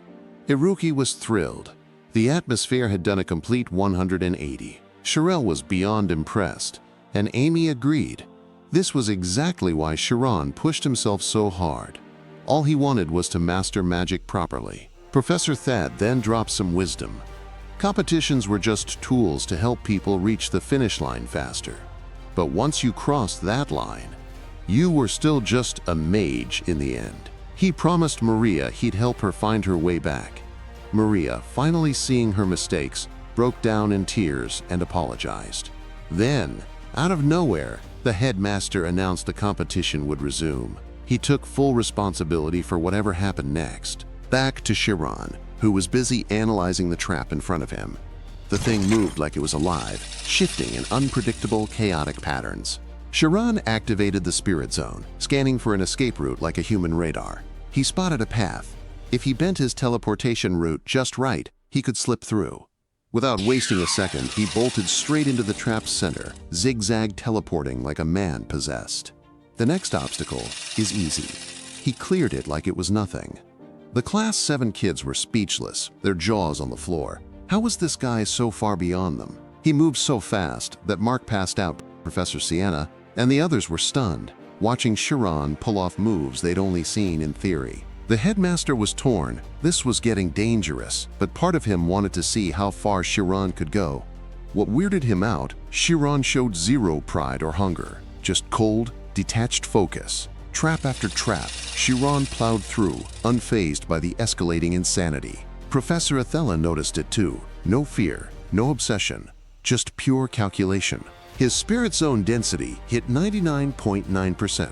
His mind working like a supercomputer on overdrive. Even Ethella, usually calm, was sweating. This level of talent was dangerous in a live scenario. The traps multiplied, converging on Shiron in waves. But he still saw an exit, clear as day. Another trap down, like it was just another Tuesday. Then came the nightmare. Layered, net-like barriers, each deadlier than the last. Shiron breezed through anyway, silently praying Mark stayed unconscious for this part. His teleportation was so fast, light bent around him like warped photons. Iruki lost it. Shiron seriously pulling off the legendary rainbow drop, that insane technique where he split teleportation into thousandths of a second. The other Class 5 kids gaped. How could anyone calculate that Iruki shut that down fast? Shiron wasn't calculating. He was feeling it. In other words, Shiron was a freaking genius who had no clue he was a genius. Shiron cleared the net trap, but something felt off. The trap components started merging, swirling together. Then, a goddamn dragon-like trap materialized in front of him. The professors panicked, yelling at Shiron to abort. Now. Siena, done with this mess, stormed off to search for Thad. Unexpectedly, Mark woke up. The first thing he saw was a dragon trap opening its jaws to swallow them whole. Mark flailed like a coward, but Shiron didn't blink, just crunched numbers for an escape. Siena burst into the control room, scanning for Thad. Thad stepped out with Maria, confused why Siena looked ready to murder him. Siena didn't explain, just screamed at him to shut the traps down. Thad paled. He had no idea Shiron and Mark were still in there. Cursing, he sprinted back to the controls, slamming the emergency off switch. Amy and Sharelle were hysterical, watching the dragon trap lunge for Shiron and Mark. Even the headmaster could only watch helplessly as chaos unfolded. In the final moments before impact, Shiron steadied himself, pushing down the rising panic. His focus was insane, way beyond what any beginner mage his age should have been capable of. He split the teleportation path into 100 fragments, slipping past the first obstacle like it was nothing. 6 sharp turns later, he hadn't messed up once.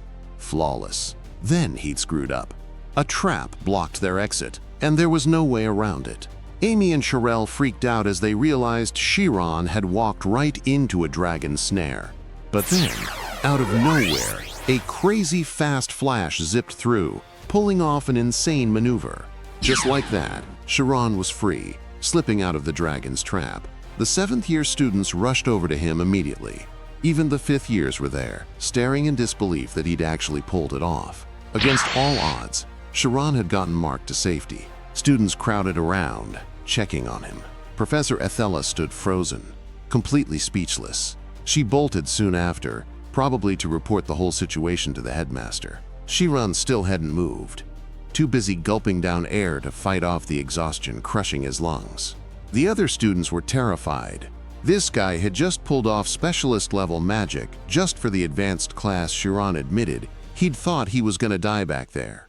That just confused everyone even more. They'd assumed he was some kind of prodigy. Real power doesn't need to show off. The students circled him, congratulating him, some praising him, others finally admitting he deserved that 5th-class promotion. Professor Ethella reported everything to Siena, who was pissed she'd missed Shiron's insane stunt because of Thad.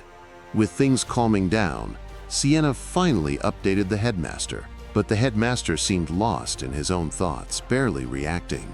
Secretly, he was grateful to Shiron for showing him something truly extraordinary. Thad knew exactly what the headmaster was feeling.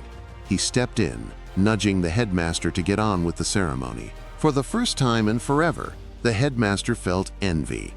Shiron's pure, unfiltered passion for magic was something he'd lost long ago. His heart hadn't pounded this hard in years. Finally, the headmaster gave his speech and announced the exam results. Official word came down. Shiron was moving up to the 5th class. Mark pushed through the crowd, and everyone braced for a protest. but instead he looked pale, completely shaken. He'd just witnessed a real genius in action. Mark bowed deeply, apologizing and swearing to take full responsibility for what he'd done. The rest of Shiron's classmates followed suit, ready to accept whatever punishment came their way. Shiron, expressionless, had expected nothing less. Now the bullies were scared, even calling him Senior. Sharelle frowned as Amy suddenly turned to leave without even saying goodbye. Seeing Shiron prove himself lit a fire in Amy. She was more determined than ever to push forward. Out of nowhere, Shiron shouted Amy's name at the top of his lungs, startling both her and Sharelle. In front of everyone, he declared he'd catch up to her soon, making the students misinterpret his boldness, when really he was just delirious from exhaustion. Amy and Sharelle were totally caught off guard by his bluntness, and Shiron wouldn't remember any of this when he woke up later. With that, Shiron was officially transferred to the 5th class, Professor Siena's domain. Meanwhile, Professor Ethella was still baffled. When Shiron entered the dragon maze, she hadn't sensed a thing. The next morning, sunlight bathed the academy, bringing a fresh wave of hope for the students who had owned up to their mistakes.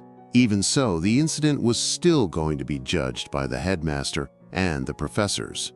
The first student to face judgment was Maria, who admitted to all her mistakes and was ready to accept her punishment.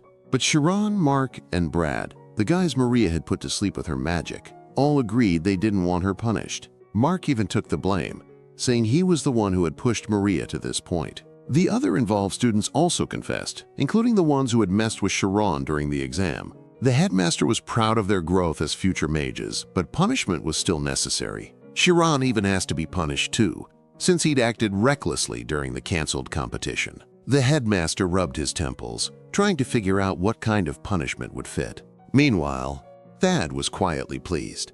This whole situation was exactly what the headmaster had wanted. These students, striving to become honorable mages, had finally taken responsibility. Thad sighed. Even after graduating, the headmaster was still teaching him lessons. In the end, the headmaster made his decision.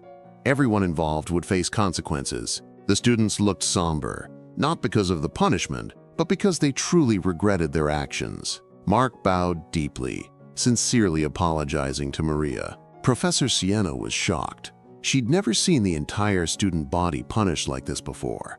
Maria and Mark got a 2-month suspension, while the others got one. As for Shiron, his punishment was collecting apology letters from the students. Professor Siena never expected the usually calm Shiron to have such a competitive streak. Meanwhile, Shiron, completely unaware of the talk about him, was fast asleep, exhausted from everything.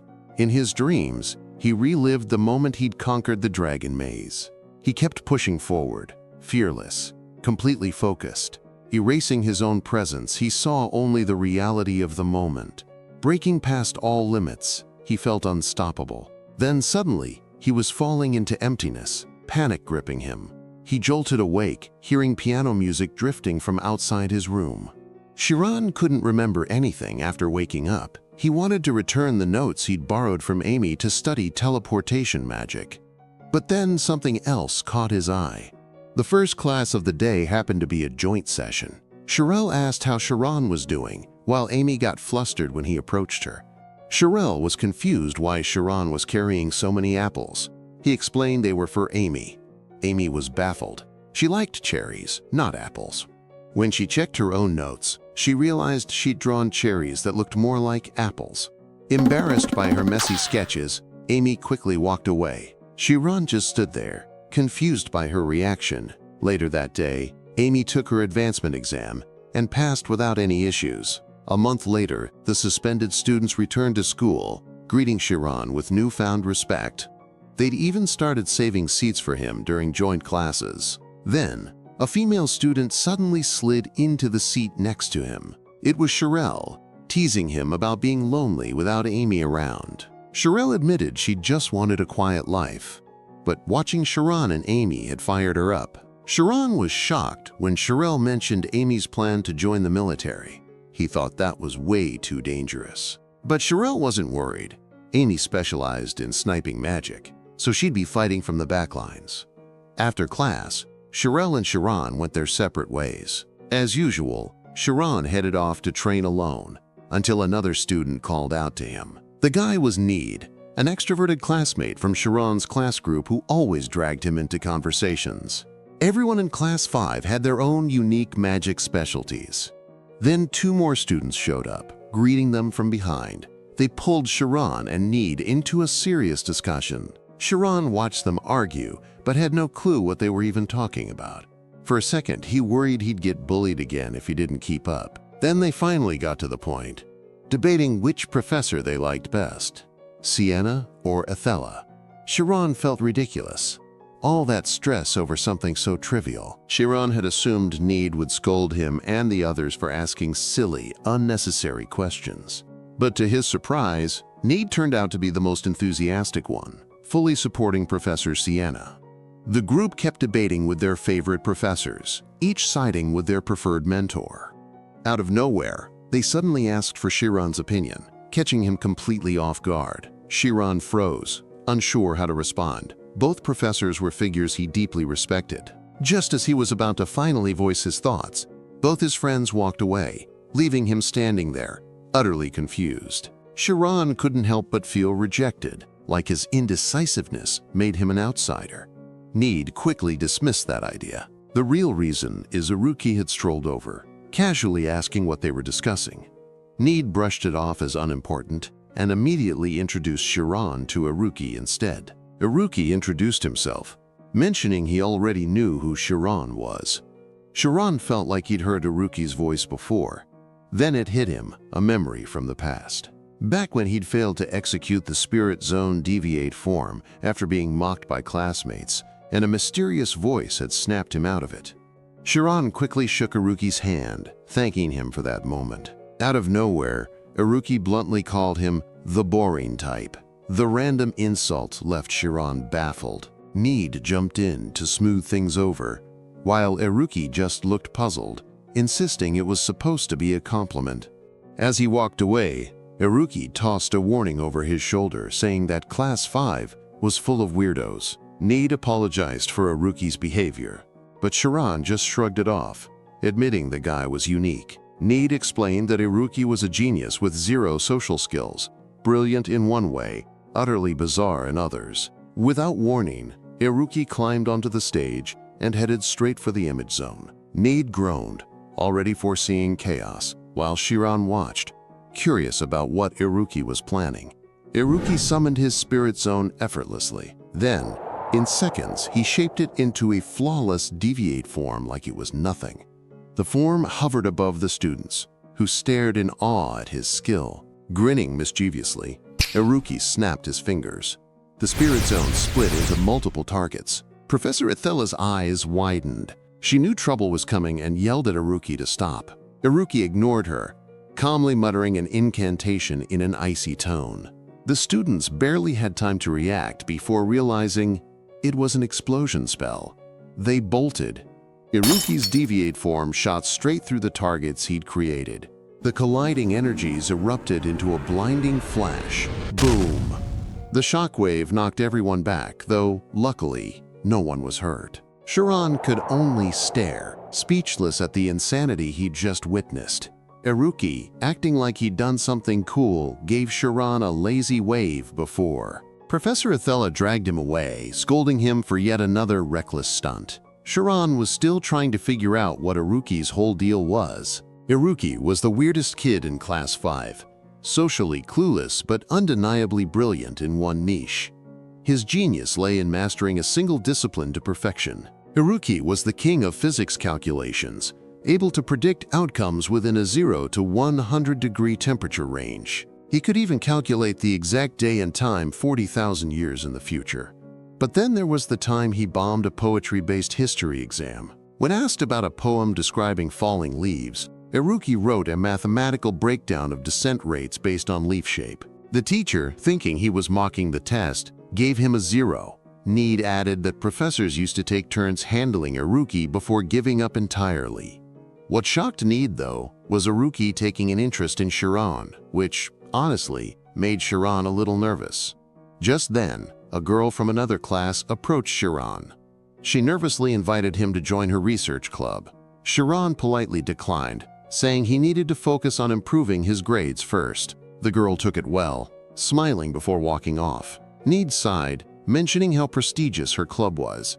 Shiron half-jokingly told Need to join instead if he wasn't already in one. Need casually revealed he actually led his own small research club. Shiron's mood dropped, realizing how far behind he was compared to his friends. Need reassured him. His club was tiny, just 2 members. That piqued Shiron's curiosity. Need led Shiron to his club's building, a weird, Rubik's Cube-shaped structure called Istis. The place was basically a storage hub.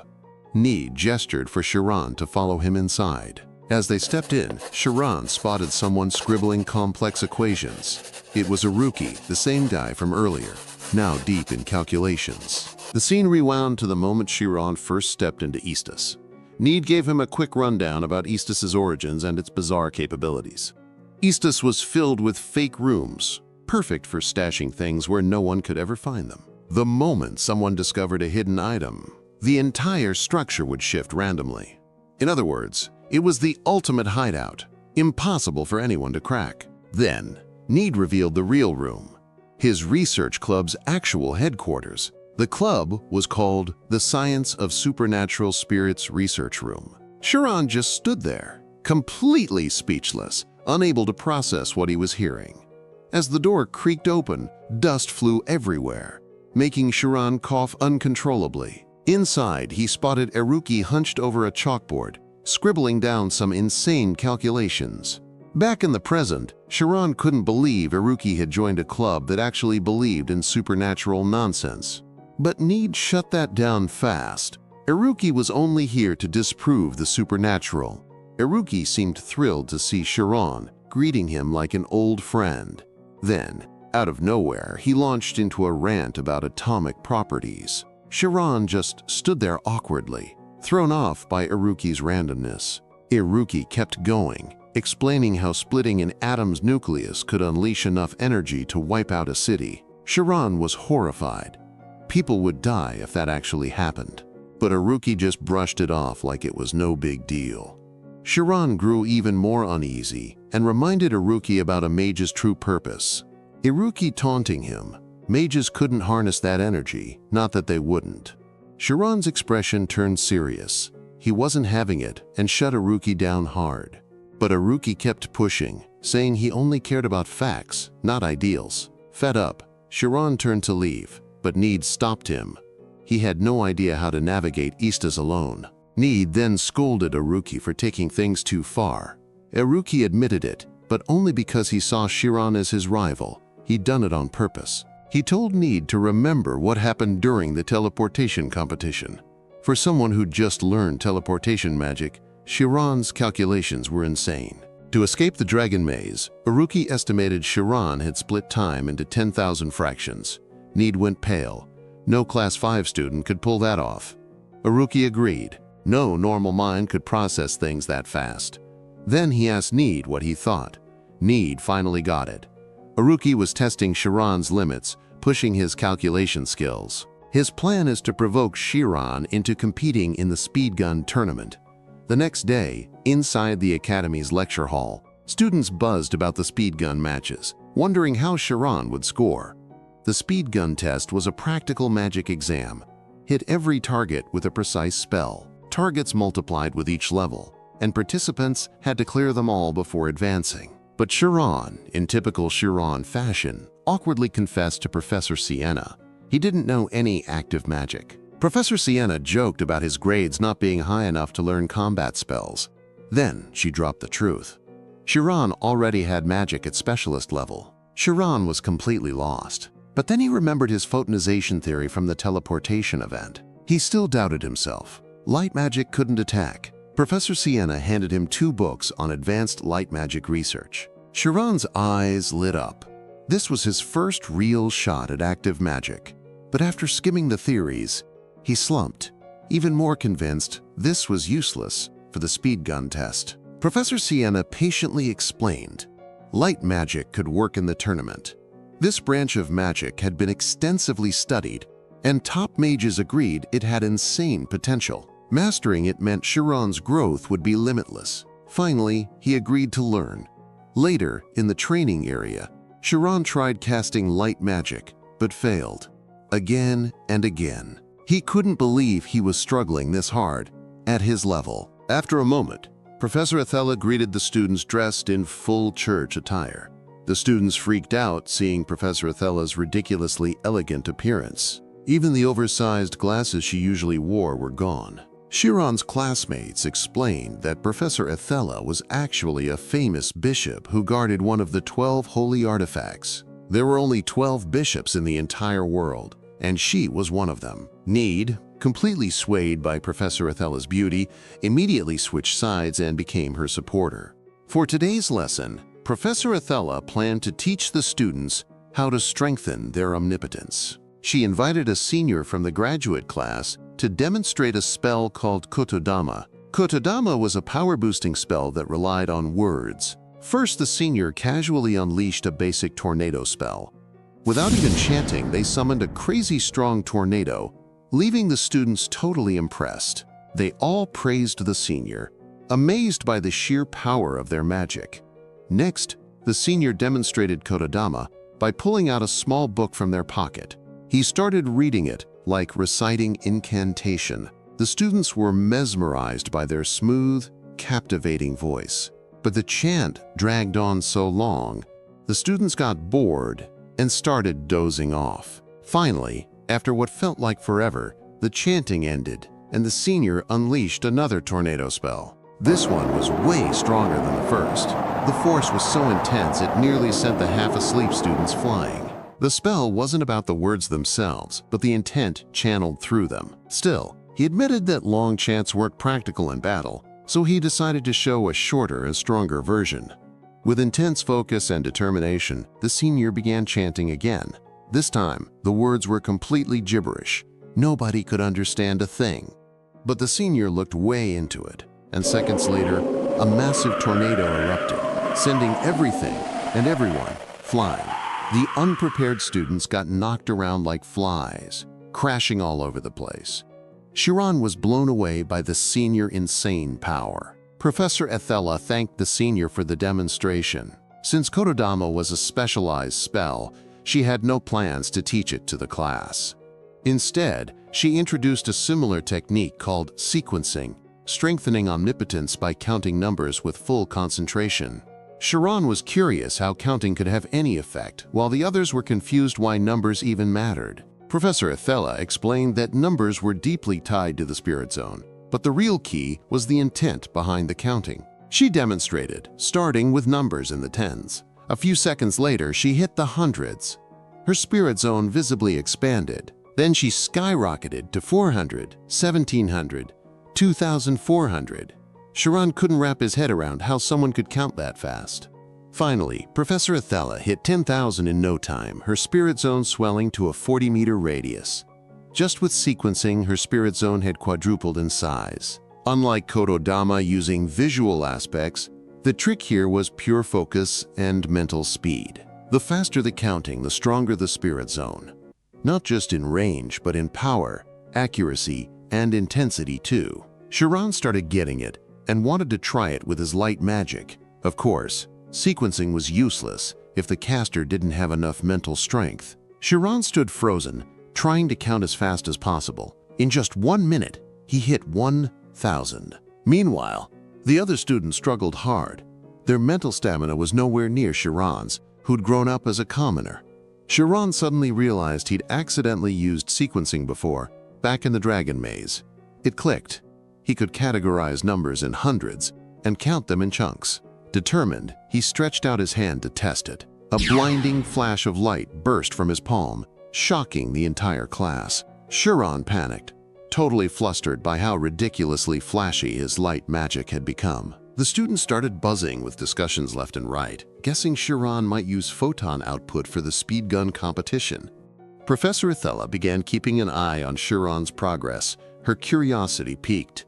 She greeted him, suspecting he'd finally managed to put sequencing into practice. Then, she invited him to test it out inside the image zone. After giving him a quick rundown, she told him he could start whenever he was ready. Shiron closed his eyes, focusing hard as he ran the calculations in his head, his mind sharpening. Soon, he summoned the targets, tiny winged orbs popping up everywhere. He had exactly 1 minute for the speed test, the standard time limit for the competition. Activating his spirit zone, he aimed his hand at the targets. His first shot landed dead on, hitting the mark perfectly. Shiron was stunned by his own magic. Finally, he'd reached this level. He took down several more targets, getting into the rhythm and speeding up. The other students were shocked. Light magic was that fast or precise. Professor Ethella realized he was using sequencing by grouping large numbers and calculating them outright. Shiron kept firing at the speed gun targets, so fast it almost looked like he was aiming and shooting at the same time. When the trial ended, Shiron scored 342 on his first attempt. He let out a sigh of relief.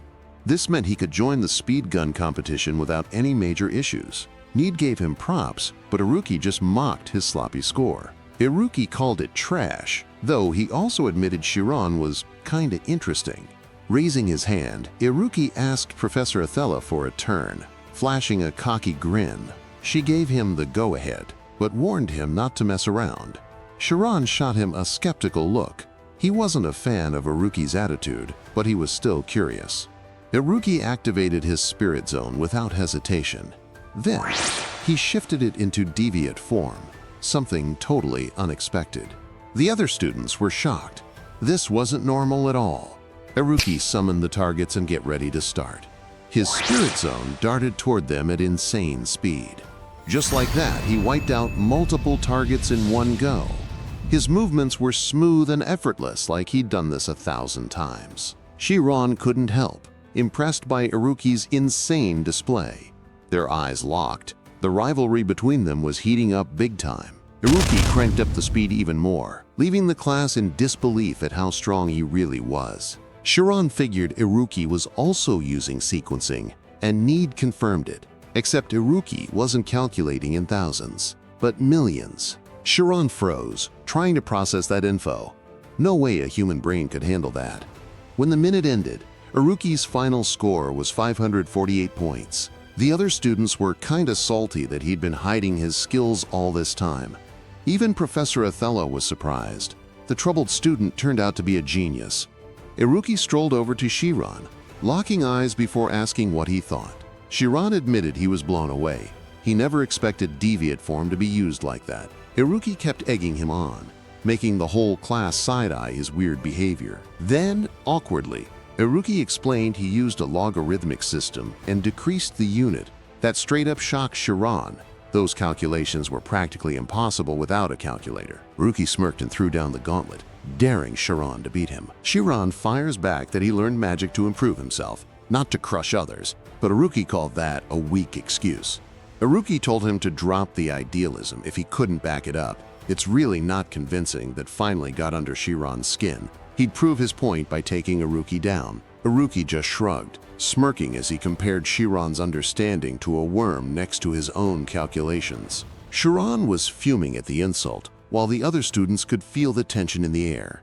Something intense was about to go down, and they were all here for it. Shiron stared at the scoreboard, his eyes locked on the average class score of 400 for the Class 5 students. He knew hitting level 30 was the only way to reach 700 points, his goal. Stepping onto the training arena, Shiron braced himself, ready to push his limits. As soon as practice began, he swiftly shot down every target with his light magic, moving like a blur. His speed was insane.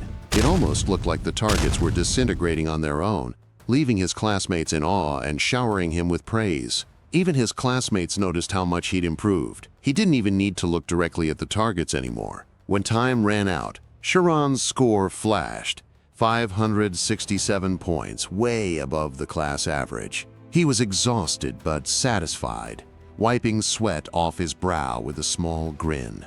The other students cheered as Shiron walked off the arena, basking in their admiration. His eyes flicked toward Iruki, silently declaring he'd beaten his score. Iruki just laughed it off, standing up like he was about to show Shiron what real skill looked like. With total confidence, Iruki strolled onto the training field. And then, he went all out.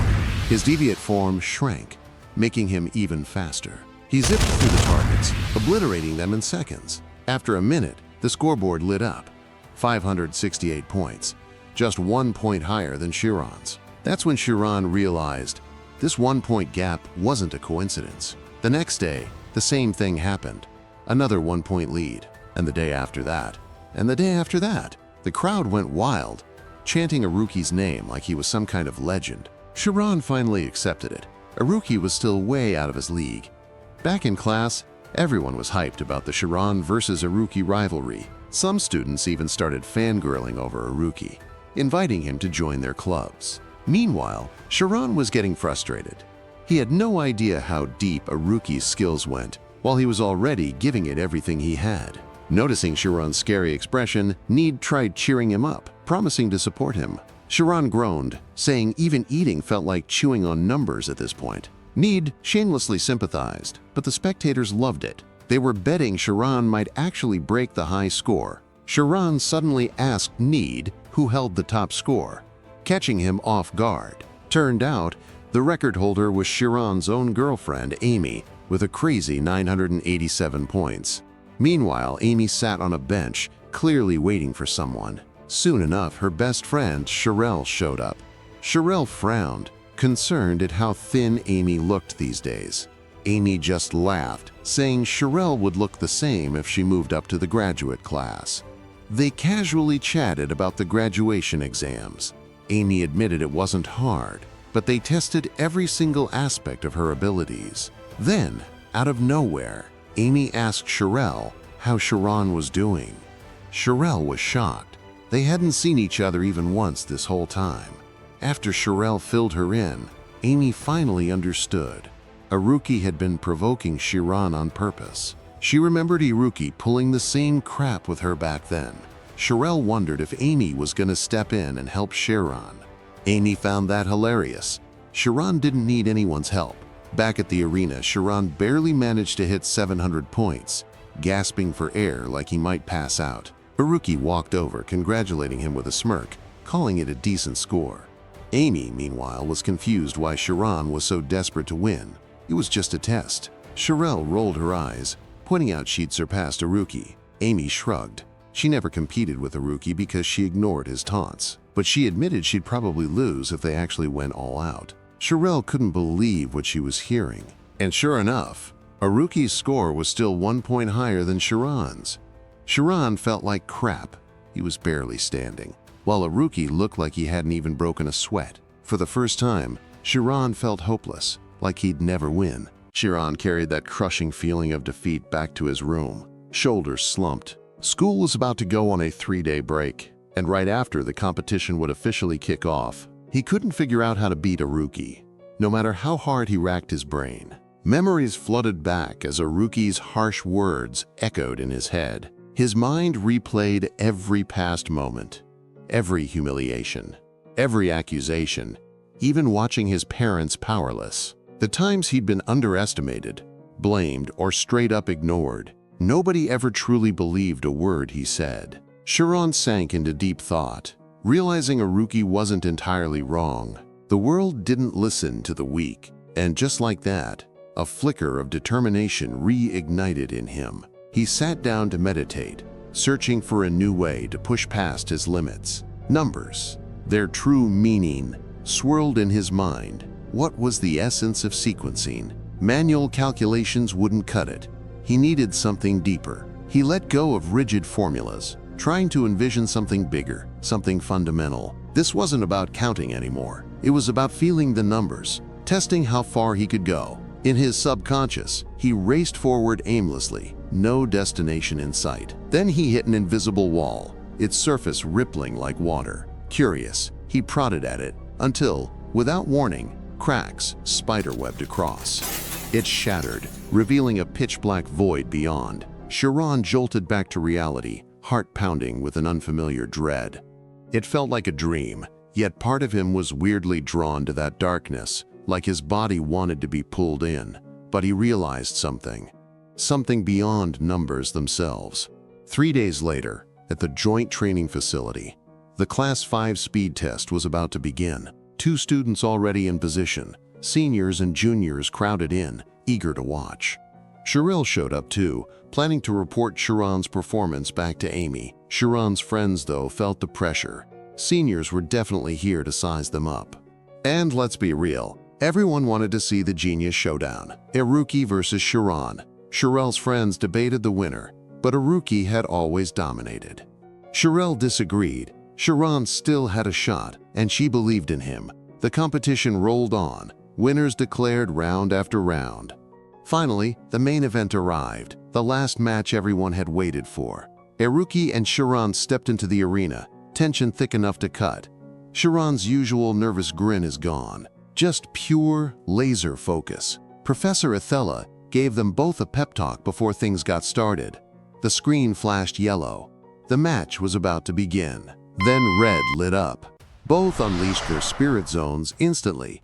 Targets exploded under their insane speed, neither holding back. The other students could only watch, too stunned to even whisper. The scoreboard is dead even. Neither was backing down. Their concentration was next level, way beyond what normal students could handle. Iruki shrank his deviate form, trading precision for even more speed. Sharelle's friends were impressed, but Sharelle herself started worrying for Shiron. Professor Ethella used her spirit zone to analyze their match. She openly acknowledged Shiron's relentless hard work, the kind that had brought him this far. Meanwhile, Iruki couldn't help but secretly admire Shiron too, though in his head, he just thought the guy was downright insane. Shiron's focus sharpened like a blade, and the moment a target appeared, he obliterated it without hesitation. Professor Ethella was seriously impressed by how Shiron could calculate so fast, like some kind of human supercomputer. That level of skill is only achievable by someone who'd pushed their mental limits to the absolute edge. But one slip in concentration, everything would fall apart in an instant. Shiron cranked up his focus and speed even more, like he was racing against his own limits. His score skyrocketed, leaving Iruki behind. The crowd couldn't believe their eyes. The students erupted in cheers, rallying behind Shiron like he was the underdog hero of the hour. Iruki realized Shiron had entered some kind of mental doping zone. He was betting everything on this moment. Iruki respected that level of madness. It was the same brand of crazy he lived by. Out of nowhere, Iruki pulled off a move nobody had ever seen before. Something completely unexpected. Just like that, his score shot up, blowing past Shiron's like it was nothing.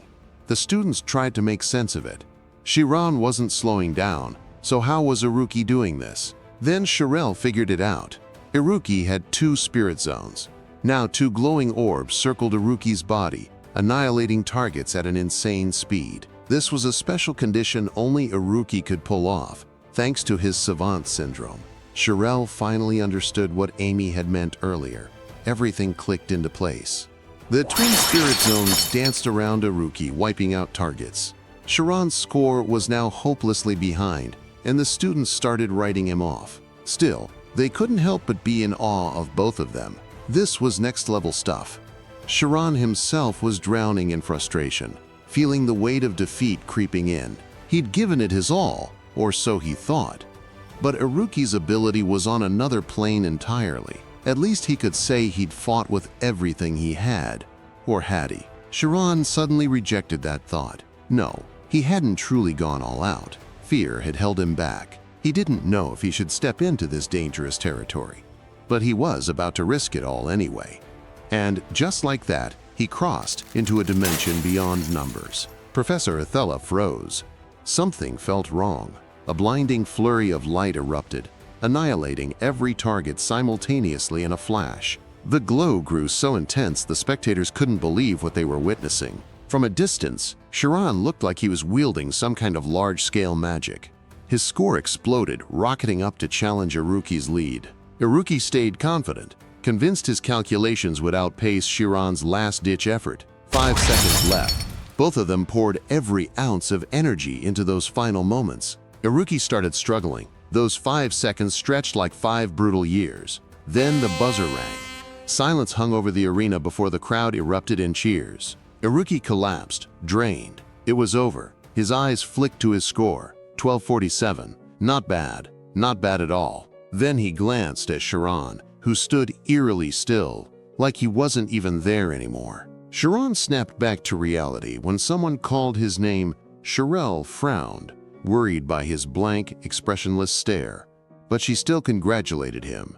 He'd won, setting a new record with an insane 1253 points. The students swarmed him with praise, though Shiron just looked confused. Iruki suddenly marched over, accusing Shiron of cheating with that large-scale magic stunt. Shiron panicked. Yeah, even he had noticed the whole arena lighting up like a fireworks show. But Iruki just laughed, messing with him before admitting defeat and shaking his hand. Class 5 students gasped, since when did Iruki ever concede publicly? Hell must have frozen over. Shiron brought up Iruki's earlier comment about human lives mattering more than research. Iruki clarified, the explosion was just energy. For it to be a crime, someone had to be behind it, and the person controlling that energy who carried the blame. Then Iruki dropped a bombshell. He needed Shiron's help. From today onward, Shiron would be responsible for keeping him in check. Shiron was frustrated because, in his mind, Iruki should have cleared up the misunderstanding from the very beginning, but Iruki had intentionally stayed quiet. He wanted to see Shiron's true nature, to test what kind of person he really was underneath. He needed to know whether Shiron was someone who'd exploit the explosion's power or someone who actually understood the risks behind it. He knew Shiron had been pushing himself to the limit, training relentlessly just to beat him. And still, Iruki trusted Shiron. He believed that if things ever went too far, Shiron would be the one to stop him. The other students thought that was a ridiculous thing to say. But Shiron understood exactly what Iruki meant. Shiron realized that Iruki was afraid he wouldn't be able to control his own descent into madness and end up bringing disaster to everyone around him. Shiron made a quiet promise to Iruki that when the time came, he'd be the one who stopped him. The other students were completely lost, unable to follow the weight of the conversation, while Need, on the other hand, was deeply moved by what he'd just witnessed. Need felt incredibly proud to call himself a friend of both Iruki and Shiron. Suddenly, Professor Ethella called out to Shiron, her voice unusually serious, breaking the moment. Shiron followed her to a quieter area, unsure of what was coming. Professor Ethella panicked, jumping to the conclusion that Shiron was trying to leave this world, something that left Shiron completely confused. The place he had entered was one that could make a person vanish completely, without a trace. Shiron apologized, genuinely unaware that the location was so dangerous. The mages referred to it as the immortal function, while monks often called it nirvana. Of course, Shiron was stunned when he realized just how close he had come to the void. The place Shiron had seen was a dark, endless void, an immense empty space that seemed to stretch into infinity. That empty space had felt like it was pulling his body in. Shiron woke up from his dream, just like he had every day since that incident. This same dream had haunted him daily. And the strange sensation he kept feeling was starting to make his body feel unstable. He'd consulted Professor Ethella several times, but each time, he walked away with no answers. When he arrived at the club, Shiron slumped onto a sofa, admitting that lately, he felt like he was being haunted. Iruki and Need couldn't believe what they were hearing, especially from Shiron, who had always mocked the idea of ghosts. At first, they assumed he was joking. Even Iruki couldn't help to tease him a little. He tried to analyze what was happening to Shiron, connecting the dream to something resembling outer space. Shiron remained skeptical. How could he dream about a place he'd never actually been to? But Need disagreed. He'd heard something like this before. There was a recorded experiment from 200 years ago where criminals were subjected to electric currents inside a metal chamber. He woke up a month later, suddenly knowing accurate details, names, locations, information from places he'd never visited. The theory was that the soul, broken apart by the electric waves, became ionized and transformed into electromagnetic waves. That eerie, chilling sensation the criminal described was what people later called a supernatural experience. An ionized soul could trigger quantum phenomena, allowing someone like Shiron to transcend space and time. Once inside the quantum realm, a new world with entirely different laws emerged, one no longer bound by conventional time. And assume if the soul's weight was lighter than an electron, then the laws of space and time couldn't touch it. That's why Shiron could sense the vastness of space in his dreams. Shiron was impressed by how precisely they were able to explain it, even if it was just a hypothesis. Still, they felt proud of themselves for being able to help. Then, Iruki told Shiron to be honest. He'd sensed something off about Shiron's magic during the speed gun competition and hoped Shiron would finally open up to them. After a moment of hesitation, Shiron finally told them about the immortal function. Need had never heard the term before and turned to Iruki for answers. Iruki didn't respond. He just stood there, silent, lost in his own thoughts. Then, suddenly, he burst into loud laughter, finally understanding why he had lost. He remembered his father once telling him that the immortal function was a domain every mathematician dreamed of reaching. At the same time, Iruki felt a strange pride, as if it were an honor that Shiron had to go that far just to beat him. Touched by how genuinely his friends wanted to help, Shiron decided to officially join the Supernatural Club. This made Need and Iruki absolutely thrilled, welcoming him with open arms. With both of them by his side, Shiron felt confident they could uncover something entirely new.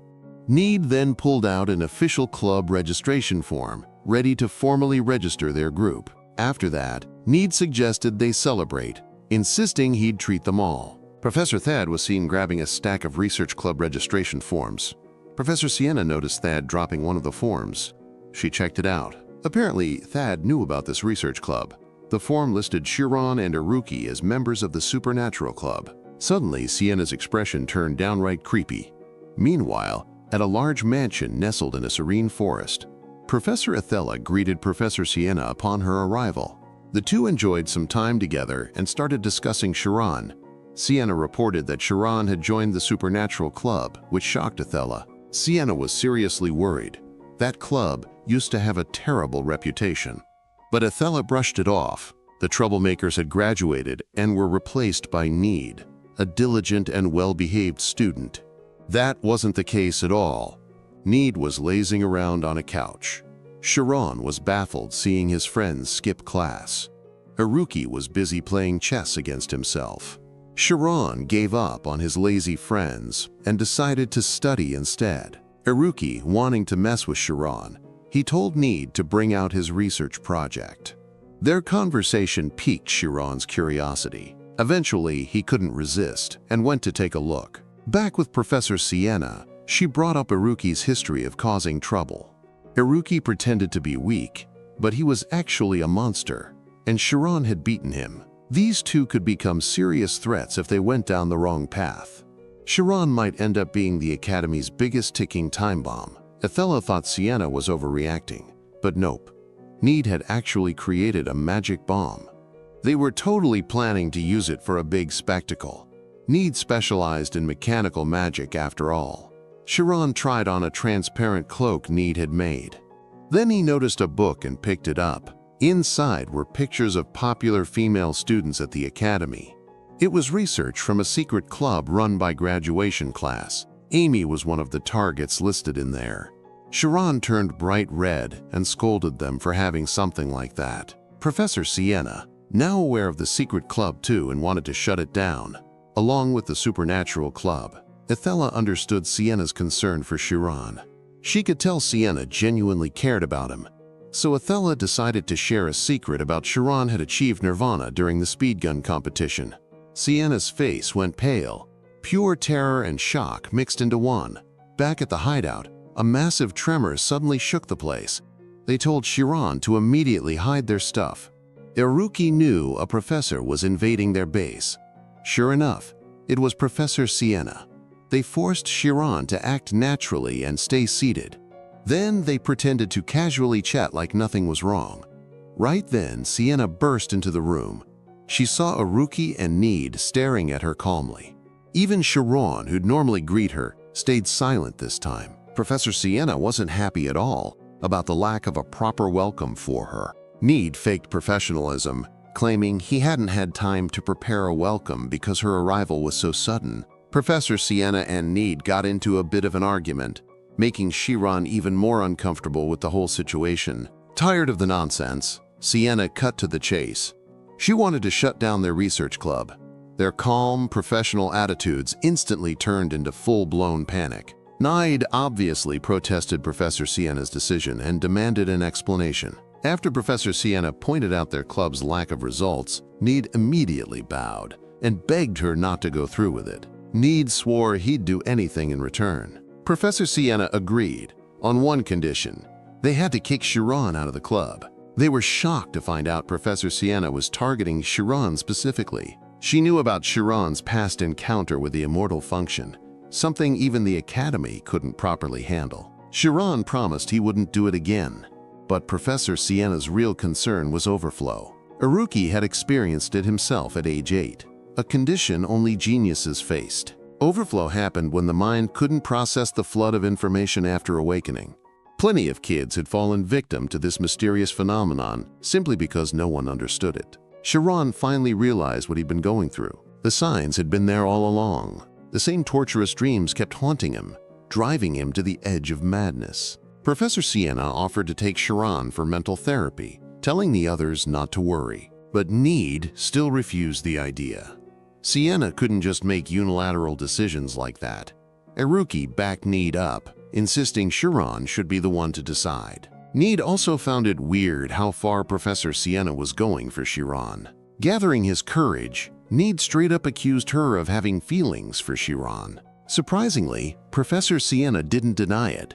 She just confirmed it and wanted to take Shiron away. Need wasn't having it.